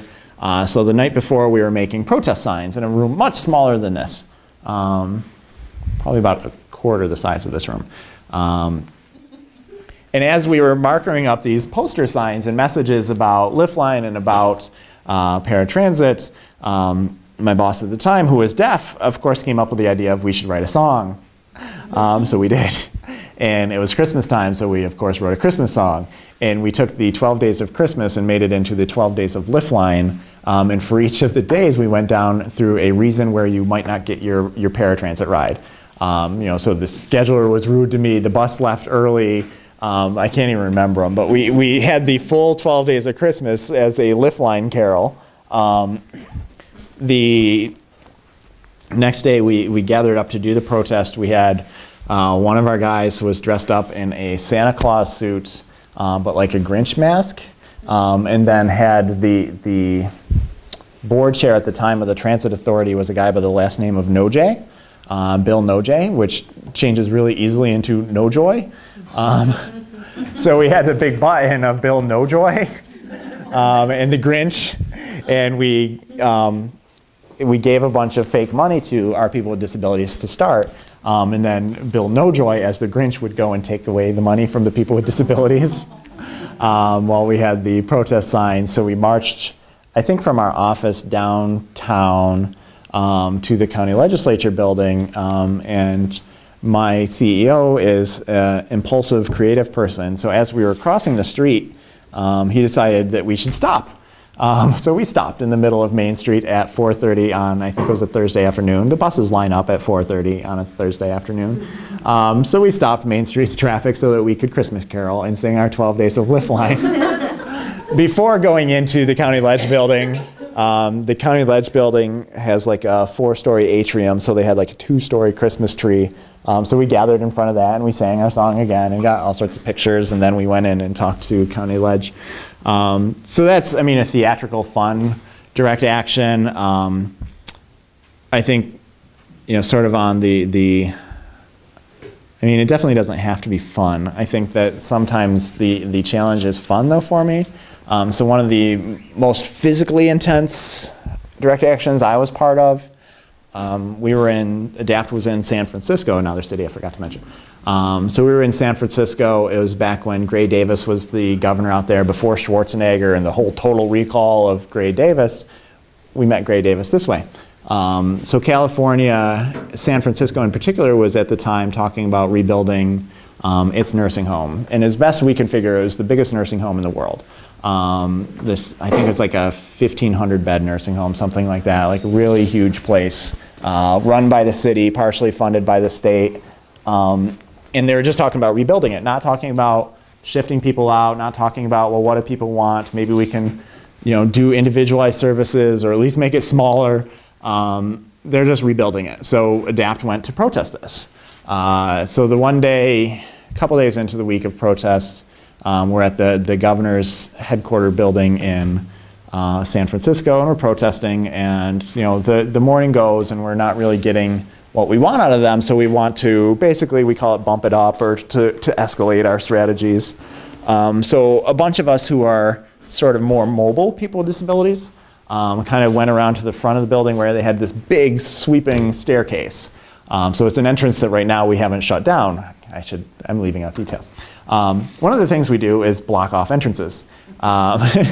So at the building we had lots of people in power chairs and manual wheelchairs and walking people kind of piled on the different entrances, shutting down most of the entrances and exits to this Capitol building.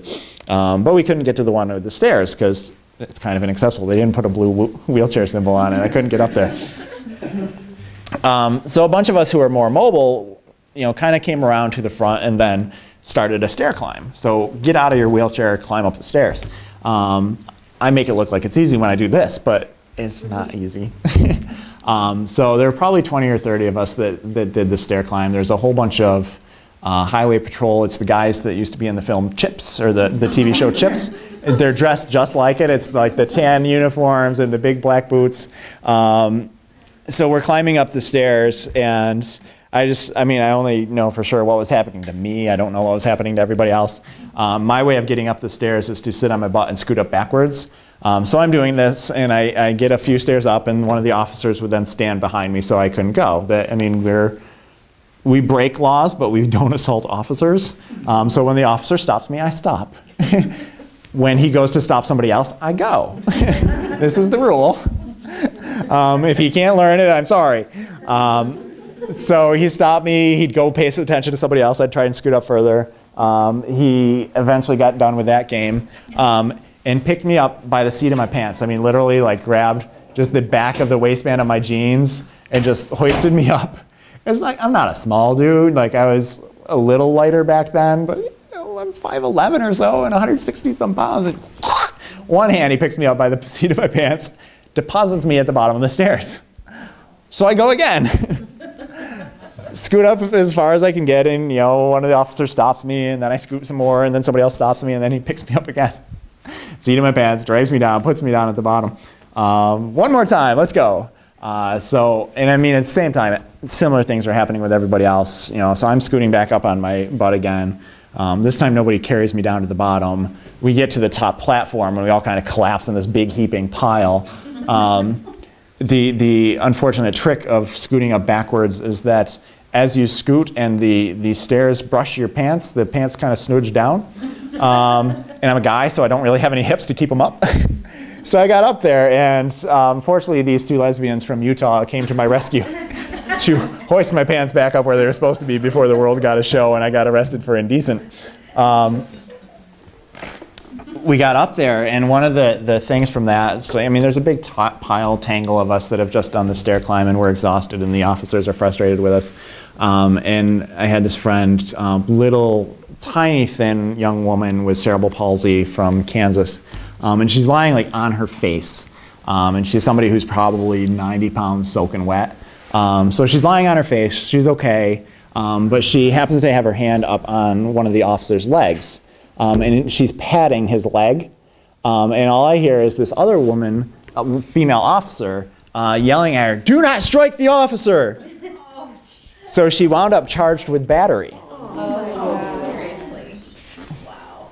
They later rescinded that charge, but like the degree to which they trumped that up, was this big burly officer who may or may not have been the one carrying me down to the bottom of the stairs, was assaulted by this 85-pound skinny woman with cerebral palsy who's lying on her face. Really, guys. So that was a direct action. That was pretty intense.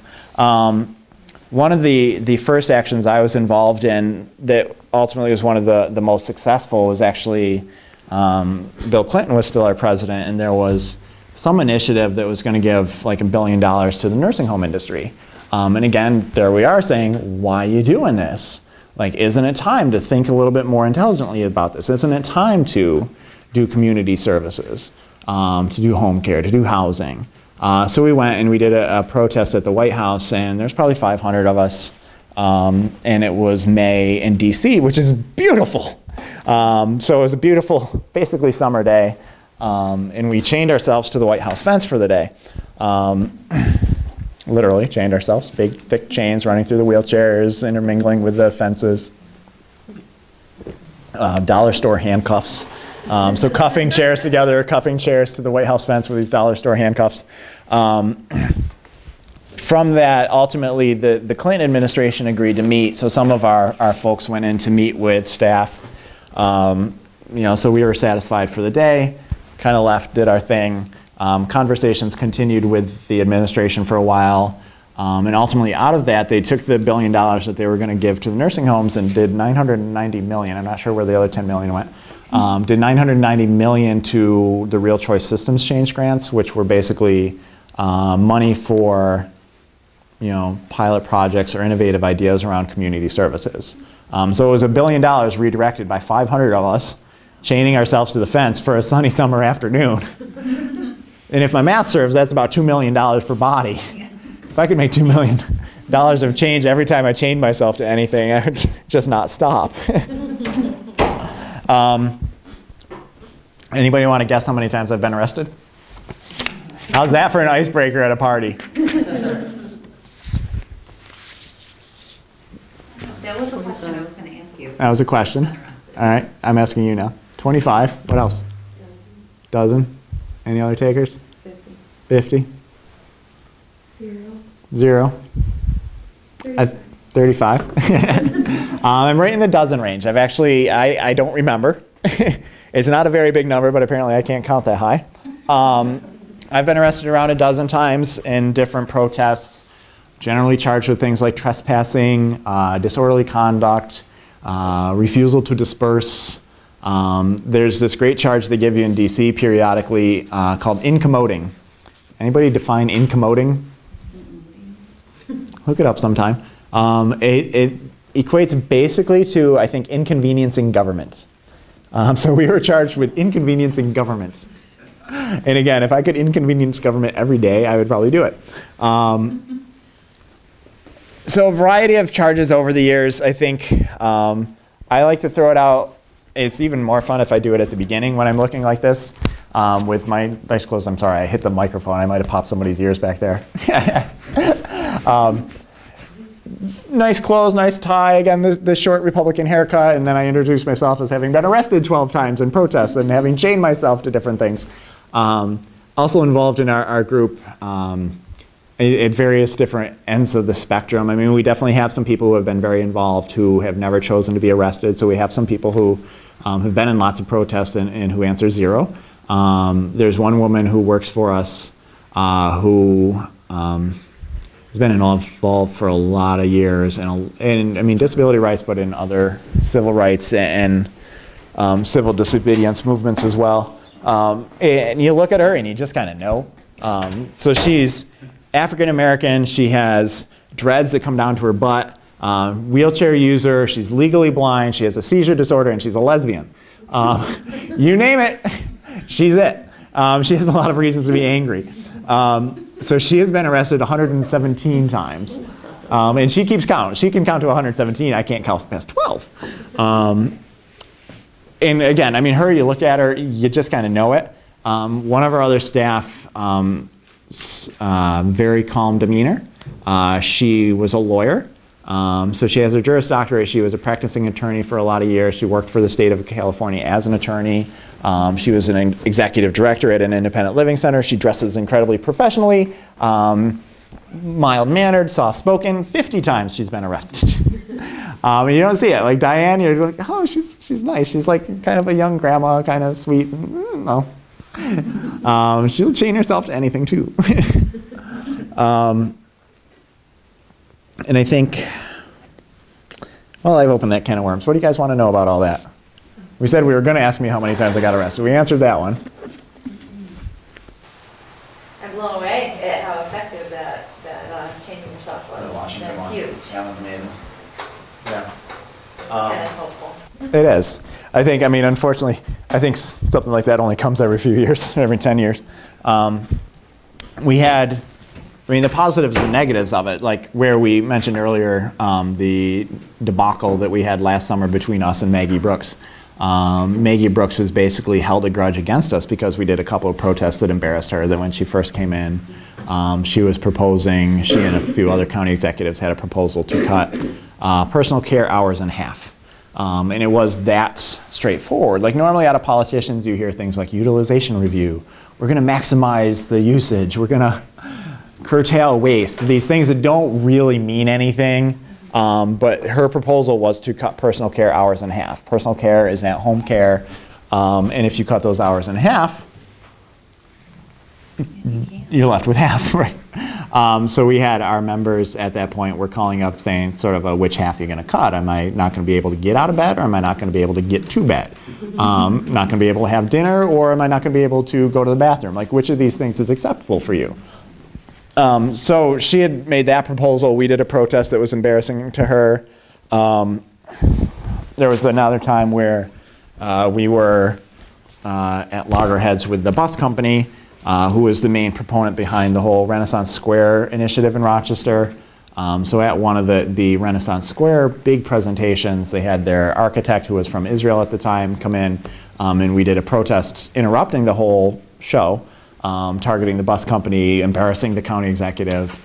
So she has held a grudge like you wouldn't believe, and which ultimately I think was the motivation behind her attack and efforts to close CDR's consumer-directed program in Monroe County last summer. So there is a challenging downside to it, that you have to know that as civil rights activists, you will not always be popular, that you will have family members that go, "What are you doing? You chained yourself to what?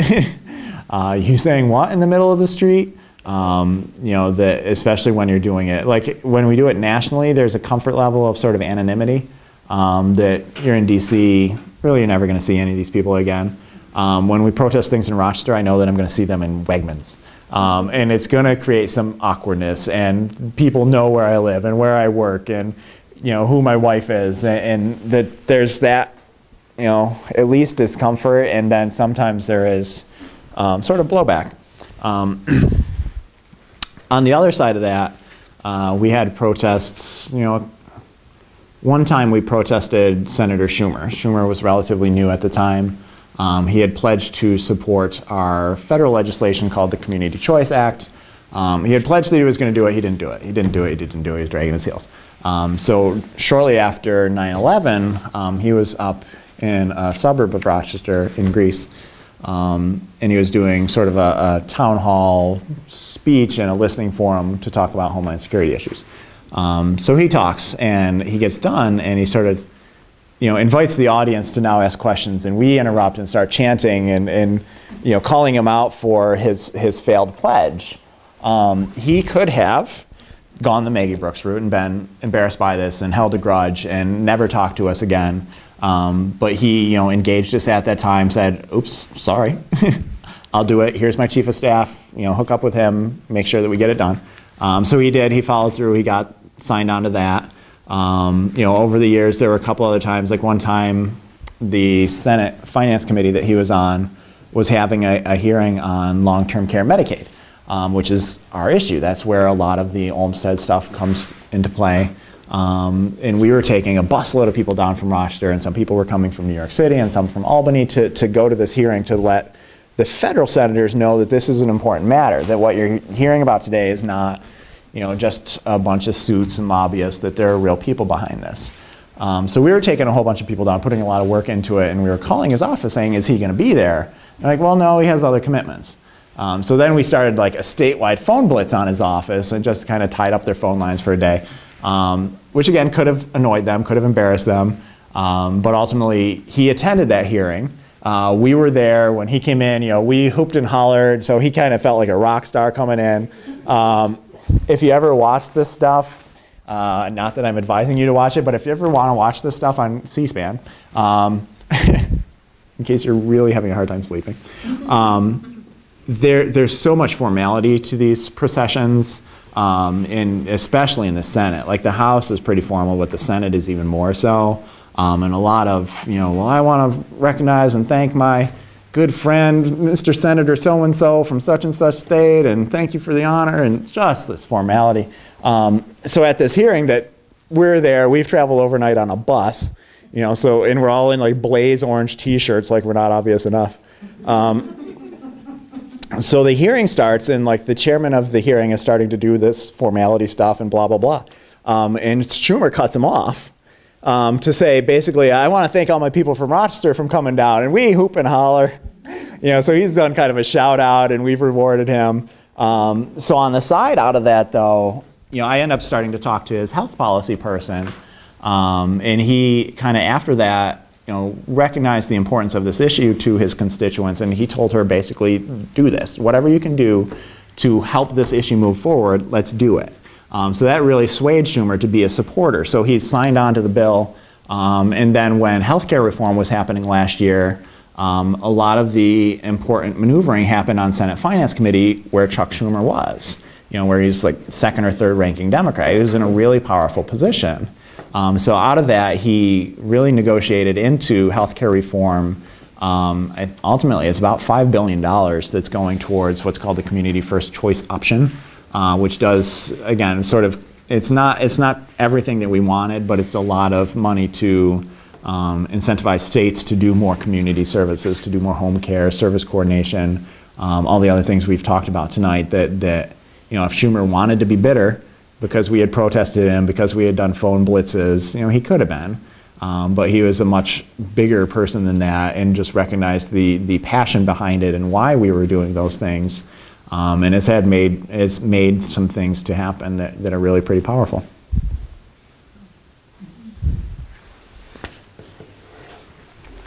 What else do you want to hear about? What is the outcome of the Megan Brooks nightmare visit and for the agency, and also what do you see in the future as far as potential funding cuts with Cuomo? The outcome of the Brooks debacle is that she won that round. That ultimately the judge decided, well, it's a contracting issue and contracts can be terminated. So they had to, well, they never said it publicly, they for the court had to back off of any allegations that we were neglectful or anything like that they were initially saying, and just make it a contract issue where they as a municipal entity have some right to terminate contracts. So they then gave appropriate notice, terminated the contract, forced everybody to switch over to other vendors. So my agency no longer has that service in Monroe County. We still operate it in like 10 other counties.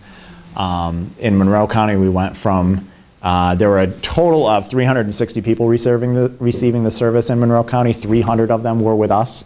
The county was very clear to those 300 every 6 months when they saw them that you can choose another provider, but those 300 continued to pick CDR for a reason. And now they've all been forced off to other providers that they're not, for the most part, not very happy with. Some people I'm sure are happy, so I don't want to say otherwise. But so that's that debacle. And taking off my 501c3 hat, personally, I'm hoping for a new county executive this year. We'll see. I think in terms of, I mean, raising Cuomo, that Cuomo has been non-specific so far, that his budget came out saying we're going to cut 10% out of Medicaid. You know, if the Medicaid redesign team doesn't come up with a better plan, it's just going to be a flat across the board 10% cut, which would be very damaging to a lot of things. The redesign team hopefully will be more intelligent than just flat across the board cuts, but we don't know. There have been some bad signs out of it that they had. One of the hearings was in Rochester, which was a good thing. We took a whole bunch of people over and we said our thing. And we've put some proposals on the table that are legitimate. Cost savings by using home care more and shifting people away from, you know, institutions that are expensive, shifting people away from traditional agencies that are expensive home care and towards more of a consumer directive that has a lower overhead and is a more cost-effective means of doing long-term care. So we put some of those proposals out. We talked about them at that hearing that day. And then last week, they published all of the ideas that they had compiled, and our ideas weren't on there at all. And it was just a gross list. It wasn't even like, these are the ideas we're going for. It was just the gross list, supposedly, of everything they had heard, and we weren't even on there. Is this amnesia, or are they just excluding us and pretending we don't exist? So I think that's a, you know, at this point a bad indicator, where previously, you know, it was touch and go. We weren't really sure what.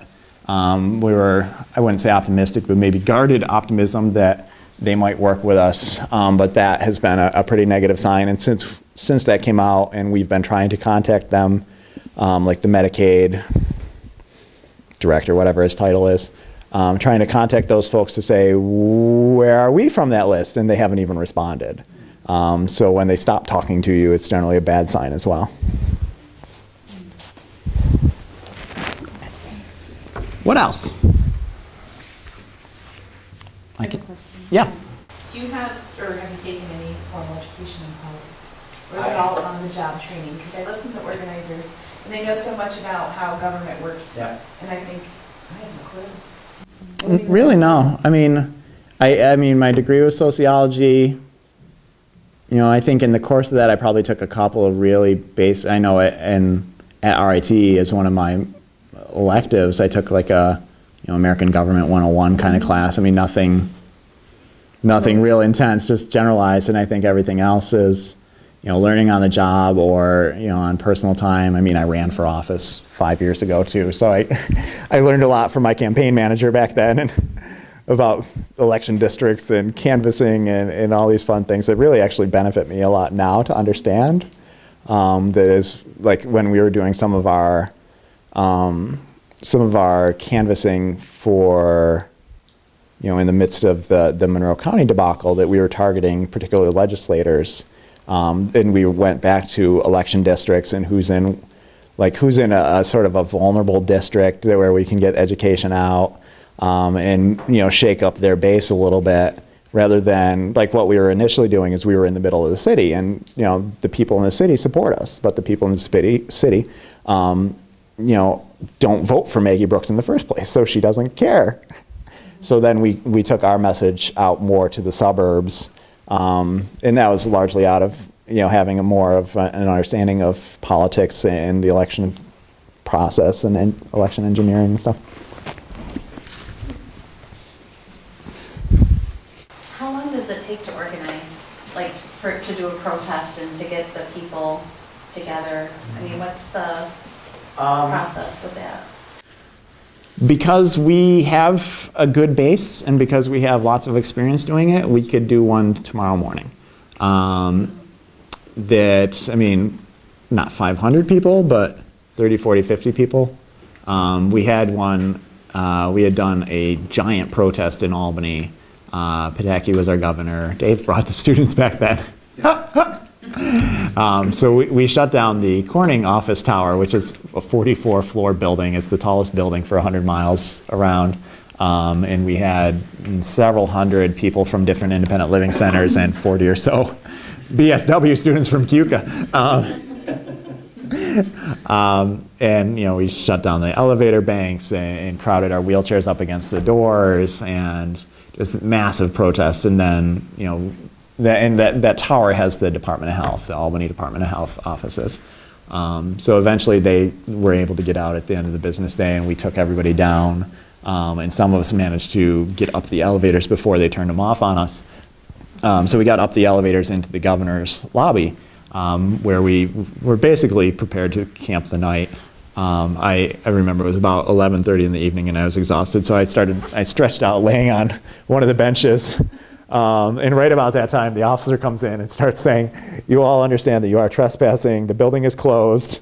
If you do not leave now, you will be arrested." It's like, oh man, I was just going to get my nap on. So we had organized that, and that was, well organized for weeks and months. 8 of us got arrested that night. We had our court appearance the next morning to, be charged and, released on our own recognizance. We went back to Rochester, and then as we were waking up, so the big protest was Wednesday, court hearing was Thursday, got back to Rochester, waking up Friday morning, we saw in the news that Governor Pataki was going to be appearing at a local senior citizen center. So then just got on the phones, got whatever vehicles we could together, grabbed everybody we could, and had 30 people at the senior citizen center to greet Governor Pataki. There was 3 of us that went into this senior center, thinking that we were clever by keeping our jackets on, covering up our adapt shirts, and the officers, their secret security detail, whoever it was, came over and explained to us how this is a no protesting zone. So really, well, which side of the room is protesting? Because I want to be on that side. It's like, no, we're not protesting. They're outside. We're not with those people.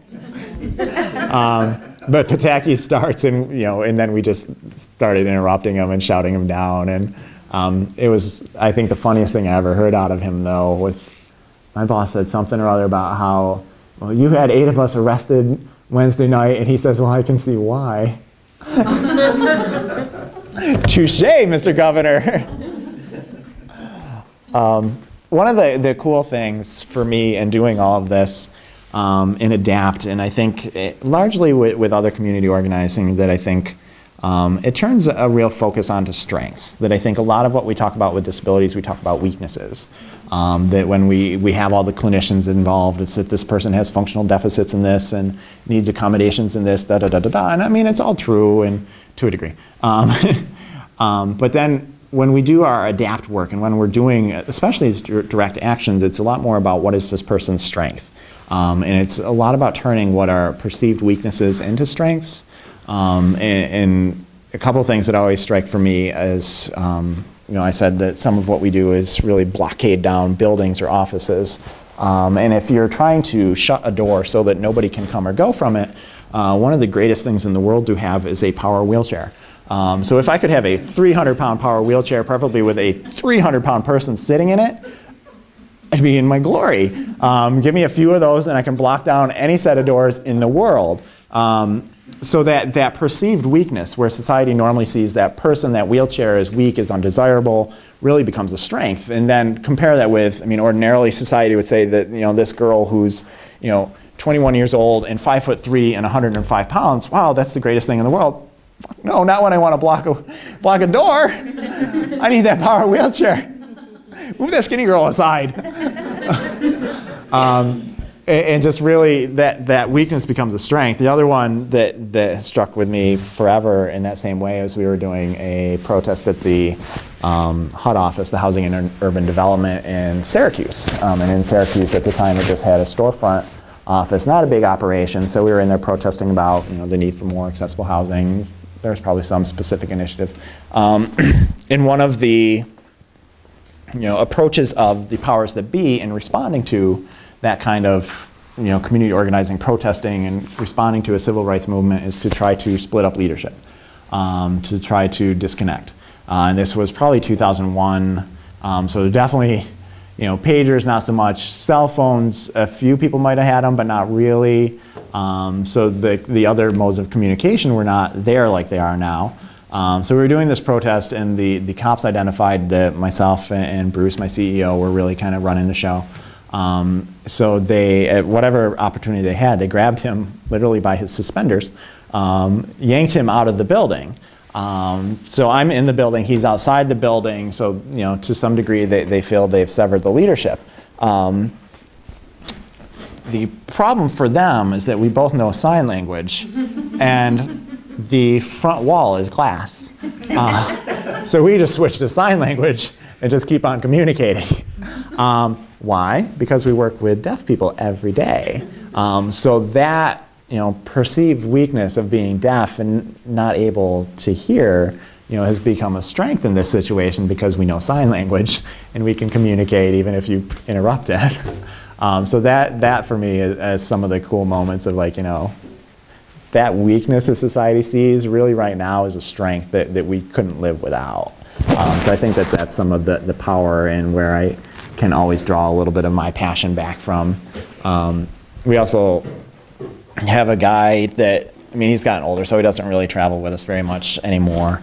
But this guy, Richard, and Richard, cerebral palsy, he's probably mid-60s.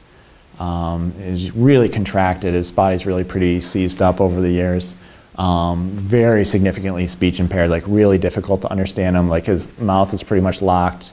And he just kind of grinds his teeth and tries to mutter out syllables. So I was like, and if you're with him enough, you can kind of get to understand Richard. But like for folks on the street, they see him and it's just that pity reflex of, oh, that poor, pitiful thing. Richard happens to have an incredible direction sense. An incredible sense of timing. Like he, as a kid, would travel with his father. His father was a truck driver all across the country. He really learned how to get around. During our actions, we would pair Richard with my boss, Bruce, because Bruce had a horrible direction sense and a terrible sense of timing. So we would pair the two together because Bruce could speak. You get Bruce to where he needs to be. He's a fantastic speaker. He's incredibly bright. You know, understands policy on a level that so few people do. But the hard part was getting him there. Whereas Richard can't speak, but he can get Bruce there. So we just kind of paired the two of them up, and their strengths and weaknesses really offset to become quite a powerful pair. How do you network and get up to 500 people to protest with you? I think out of our efforts in Rochester, our advocacy came together off of social. That it started, in the mid or early 80s when we started our recreation center and started doing dinner. That by providing dinner, people would come. If you feed them, they will come. And when people get together, they talk. And when they talk, a lot of times it's about the stuff that pisses them off. So that's where advocacy around buses came out of. It was a hard time getting there. It was a hard time getting anywhere. So if you got a group of a few people together, like the issue of biggest concern would bubble up. And now you have people together, you have a group, and it really takes only a small group. That when we go nationally, it's great to have 500 people. There's a lot of power in that, but you can do some pretty effective strategies with 2, 3, 4, 5, 6 people. That in the 80s, some of the bus zaps, where they would stop buses, where they would block in buses, I mean, you needed 4 people. That you would have 2 people position themselves at the front of the bus, in front of the bus, and 2 people behind the bus. And that's how the strategies initially were about getting lifts on buses is, the bus would stop at its ascribed corner for stopping, and people would just pin it in. So then the driver couldn't go anywhere, and the people on that bus couldn't go anywhere. It's kind of if I can't ride that bus, none of y'all are riding that bus. And really you could do that with 4 people and send a pretty strong message. So it came out of social. I think then it's dabbling in gaining experience that I think, I've been talking so long I don't remember if I said. My first experience was I was working for CDR, and the person I was supposed to work with was at a protest. So before I was leading and before I was chaining myself to anything, I was kind of there going, holy cow, what's going on? And it was that dabbling to build a little bit of experience in me, to build a little bit of comfort. Sort of escalating through different strategies. Some people jump right through and go from having basically never been in a protest to wanting to do it, going to it, being like wildly right there, chanting and chaining and getting arrested. But I think probably more people, it's sort of a progression of comfort that you go, you participate at a certain comfort level, you go again and get more and more and more. So I think each chapter around the nation does it a little differently. I think that we're always trying to recruit some folks that just reality is that, some of our bodies are not that healthy. So some of our older hardcore members like Richard, Richard, his bones are getting frail. It's not really safe for him to travel like he used to. So Richard doesn't go on those actions anymore. But, Michelle just joined us in the past couple years, and she's phenomenal. In this young quadriplegic guy, Bobby, joined us over the past couple years and went on his first national last year. And I saw the pictures. I wasn't able to go last year, so I just saw, pictures streaming in and people tweeting out pictures. And I saw, the cops, Bobby blocking a car. It's like, little skinny Bobby. And again, he's a guy, he was shot in his spinal cord, a little bit higher level than mine, nowhere near the mobility that I have. So he has a power chair, lays back. He scrawny himself, but big power chair. And he was kind of a thug. It's not surprising that Bobby was shot. But then, he runs a fantastic consumer-directed program because he recruits all of his boys. Just to clear up my stereotype, they happen to all be white. But they're tattooed up and they've got piercings, and so they're on the protest action, and Bobby's blocking a car, and his guys are so committed to him. They're all puffing themselves out, but we've trained them because they've had their issues with the cops before, and we've trained them that this is not like on your street. That here, if the cop says something to you, you don't talk back. You don't have to do what he says. Listen to us as your leaders. So in that series of pictures, Bobby goes from blocking a car to having this swarm of cops around him. They pick up him and his chair, move him out of the way of the car. But as they've done that, the next wheelchair is pulled in front of the car. They pull that out, and then Bobby's in front of the car again. And that's his first big action. It's like, oh my God, dude. It's phenomenal. And I think, so part of the recruiting is telling those stories. I think, we do practices that I don't want anybody to get in a situation that they're totally not ready for. I don't think you're ever totally ready for some of what you do in protests. But we simulate, we do chanting so that people have been in the loud situations. At our recreation center, we'll have somebody like myself kind of play the role of the politician, and they'll trap me in the bathroom, like just plow their wheelchairs and stack them up, and then it's practice for being in that, because I mean physically it can be uncomfortable that you end up sitting in one spot for hours on end. We don't do our practices that long, we're not quite that bad. But we practice that so that people are ready for it. Somebody will play the role of an obnoxious police officer, just really getting in people's face and yelling at them to stop, yelling at them, just being antagonistic, so that if it happens to you in a real protest, you've at least had some mental practice so that you don't freeze up, or you don't like swat at the cop or something that would be very bad. So y'all can join me. Do you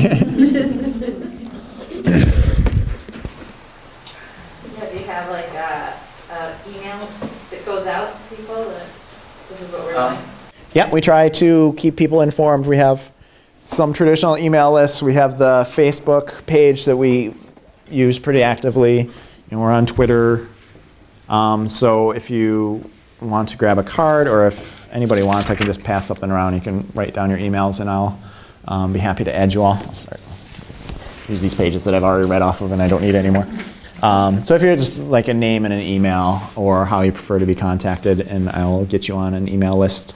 We'll let you know what's going on. Because some of it is that bold, dramatic protest, but then it's the other stuff that I was talking about too. That I know this afternoon I saw one come out from our advocacy staff that's just a click and send email to the governor to say veto, that the legislature passed a bill trying to enable New York State to get rid of the accessible machines, accessible voting machines that we've fought for the past 15 years about, and go back to lever machines. Like, guys, we just got used to the other machines. And lever machines are not accessible. If you physically can't use them, or if you're blind, they're just not accessible. That's why we went through and got these other machines. So the legislature just kind of like backdoor passed new bill. So there's just an email blitz to ask people to contact the governor's office to say veto this bill. So a lot of what we send out is more on that lines, or it could be information about, join us on such and such day. For a protest we're having, we're doing in Rochester, we're doing a mayoral forum focused on disabilities, so we'll invite however many mayoral candidates we have, and whoever is the mayor of the week in Rochester. We'll invite them to the forum to talk about what they're going to do for disability, what do they know about disability, to hear from people about what the important issues are. So that's all the type of stuff that we communicate out. Periodically I will send out something about fundraisers. I have a flyer here. We're doing our first ever garage sale fundraiser. So right now we're collecting stuff.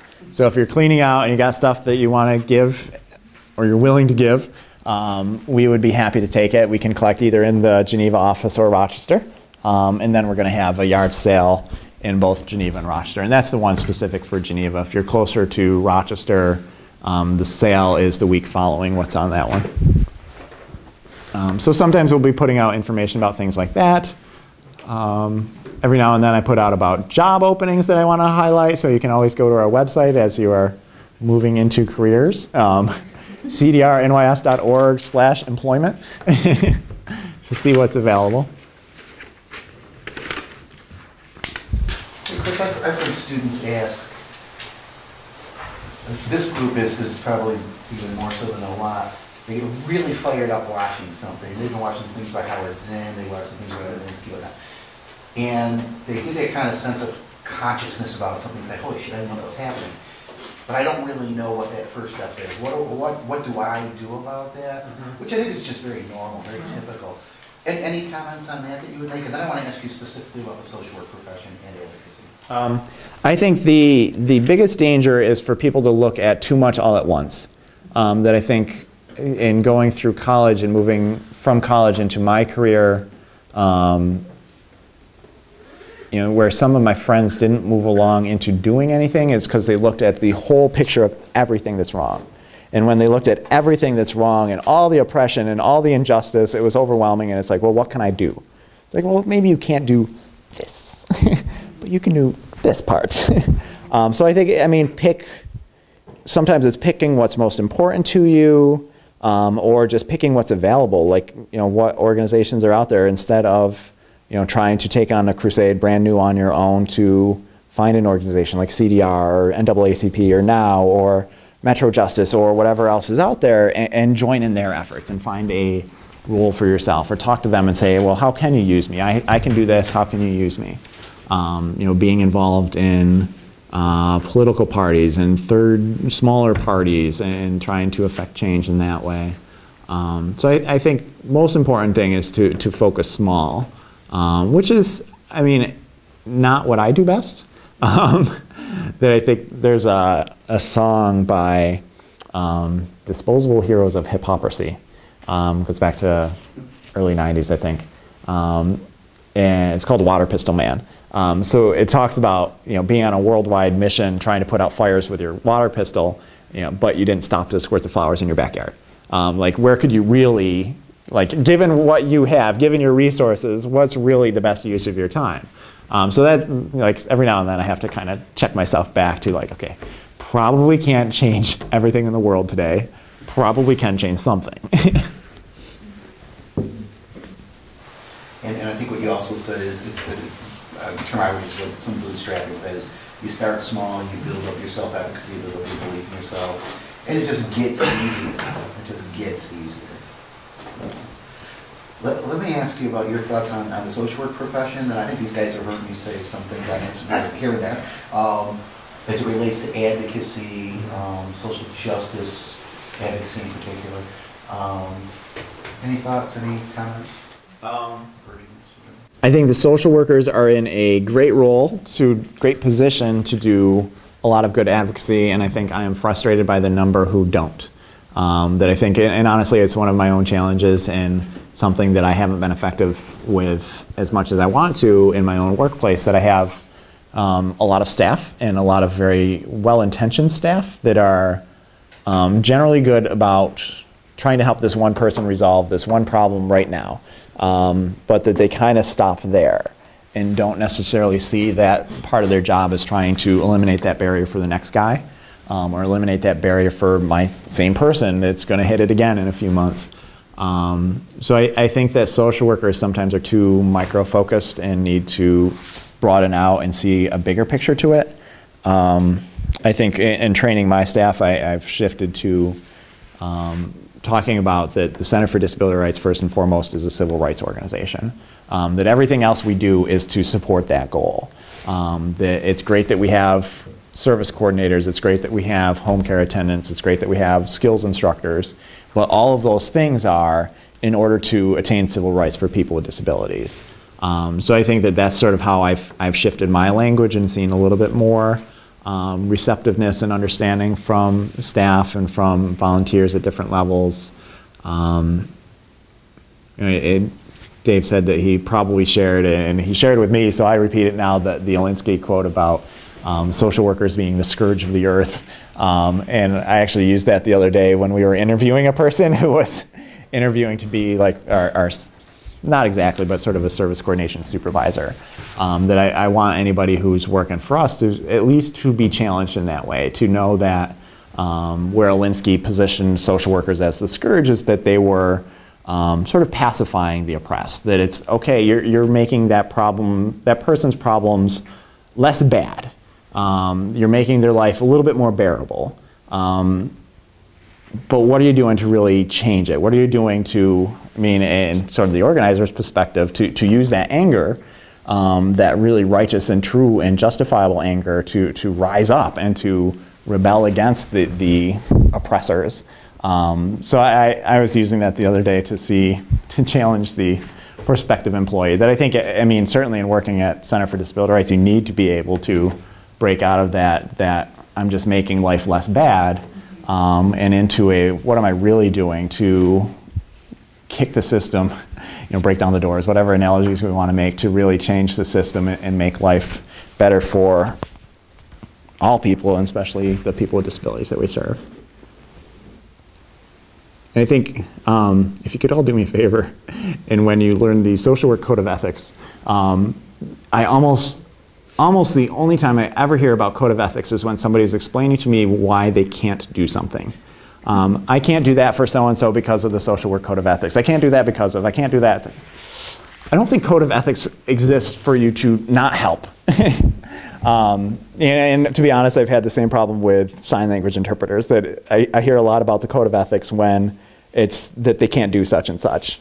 It's like, well, but you still seem to gossip about the person, which I'm sure is a violation of the confidentiality part of the code of ethics. So I think that where I've had my run-ins with the code of ethics, I've left tainted. And coming from not a social work background and just a sociology background, it's very easy for me to reject all that because I never learned it. I think that's a very legitimate statement.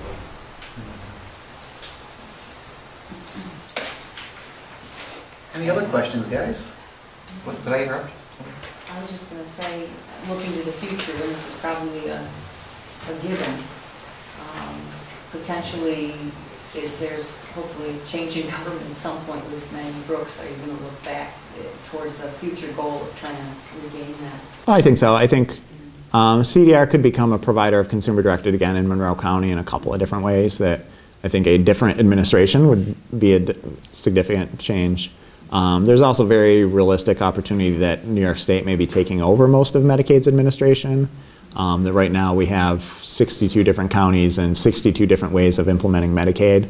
And that I think the state is recognizing that that's not a very good system. I mean, literally we have people who, live on one side of a county line, get dismal amounts of services and move to the other side of the county line and all of a sudden have good services, not because their disability changed, their income didn't change, nothing changed except for the government that's, controlling the services in that area. So I think that New York State's recognizing that amount of disparity is a bad thing, especially when there's actually federal laws that require New York State to be, or require Medicaid to be the same across the state. So I think that if New York State takes over administration of Medicaid, that CDR could end up being a vendor in Monroe County again in the relatively near future. And hopefully people would want us, which seems to be what they're saying. So speaking of that, just to go back to the Cuomo thing, the 10% cuts, do you have a plan in action to address this? Right now it's mostly advocacy. I mean, that we put out our policy paper on how to reduce costs, so we're mostly promoting that. Where specific ideas emerge from Cuomo that we either like or dislike, we certainly respond to them in kind. Where they're not talking to us very much, we will soon be talking about how to make them listen to us. A knowing snicker over here. Right. And I mean, that's what it is. That's where direct action happens. That, if I could solve everything wearing a shirt and a tie and making a phone call or writing a nice letter, I would. That's a lot easier. It's a lot cleaner. But realistically, the powers that be don't necessarily pay attention to that, and that when you trap them in their offices, we did that with Senator Bruno, all of a sudden they actually have to talk to you, because if they don't, they're not going home. Or they have to have you arrested, and then that helps publicize the issue ultimately, and may be embarrassing to them, it may be uncomfortable to you, but at some point it's sort of a what's the most important piece of this. And when I talk to my crews about making the decision about being willing to get arrested, for me it was processing what's important. That if me getting arrested helped create housing that people could move into, helped create the home care that would enable somebody to live at home instead of a nursing home, is that worth it to me? And, well, yeah. That for me that wasn't that hard of a decision. For different people, it's harder. For people in that have certain career paths in mind, it might be more of a challenge. There's a stigma of arrest, and it's like, oh, that's what those, criminals do, or that's what those crazy hippies do.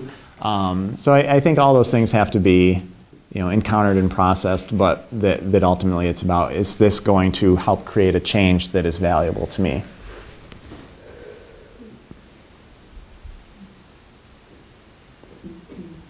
Anybody else? All right. Well, thank you guys. Yeah, thank you very much. you.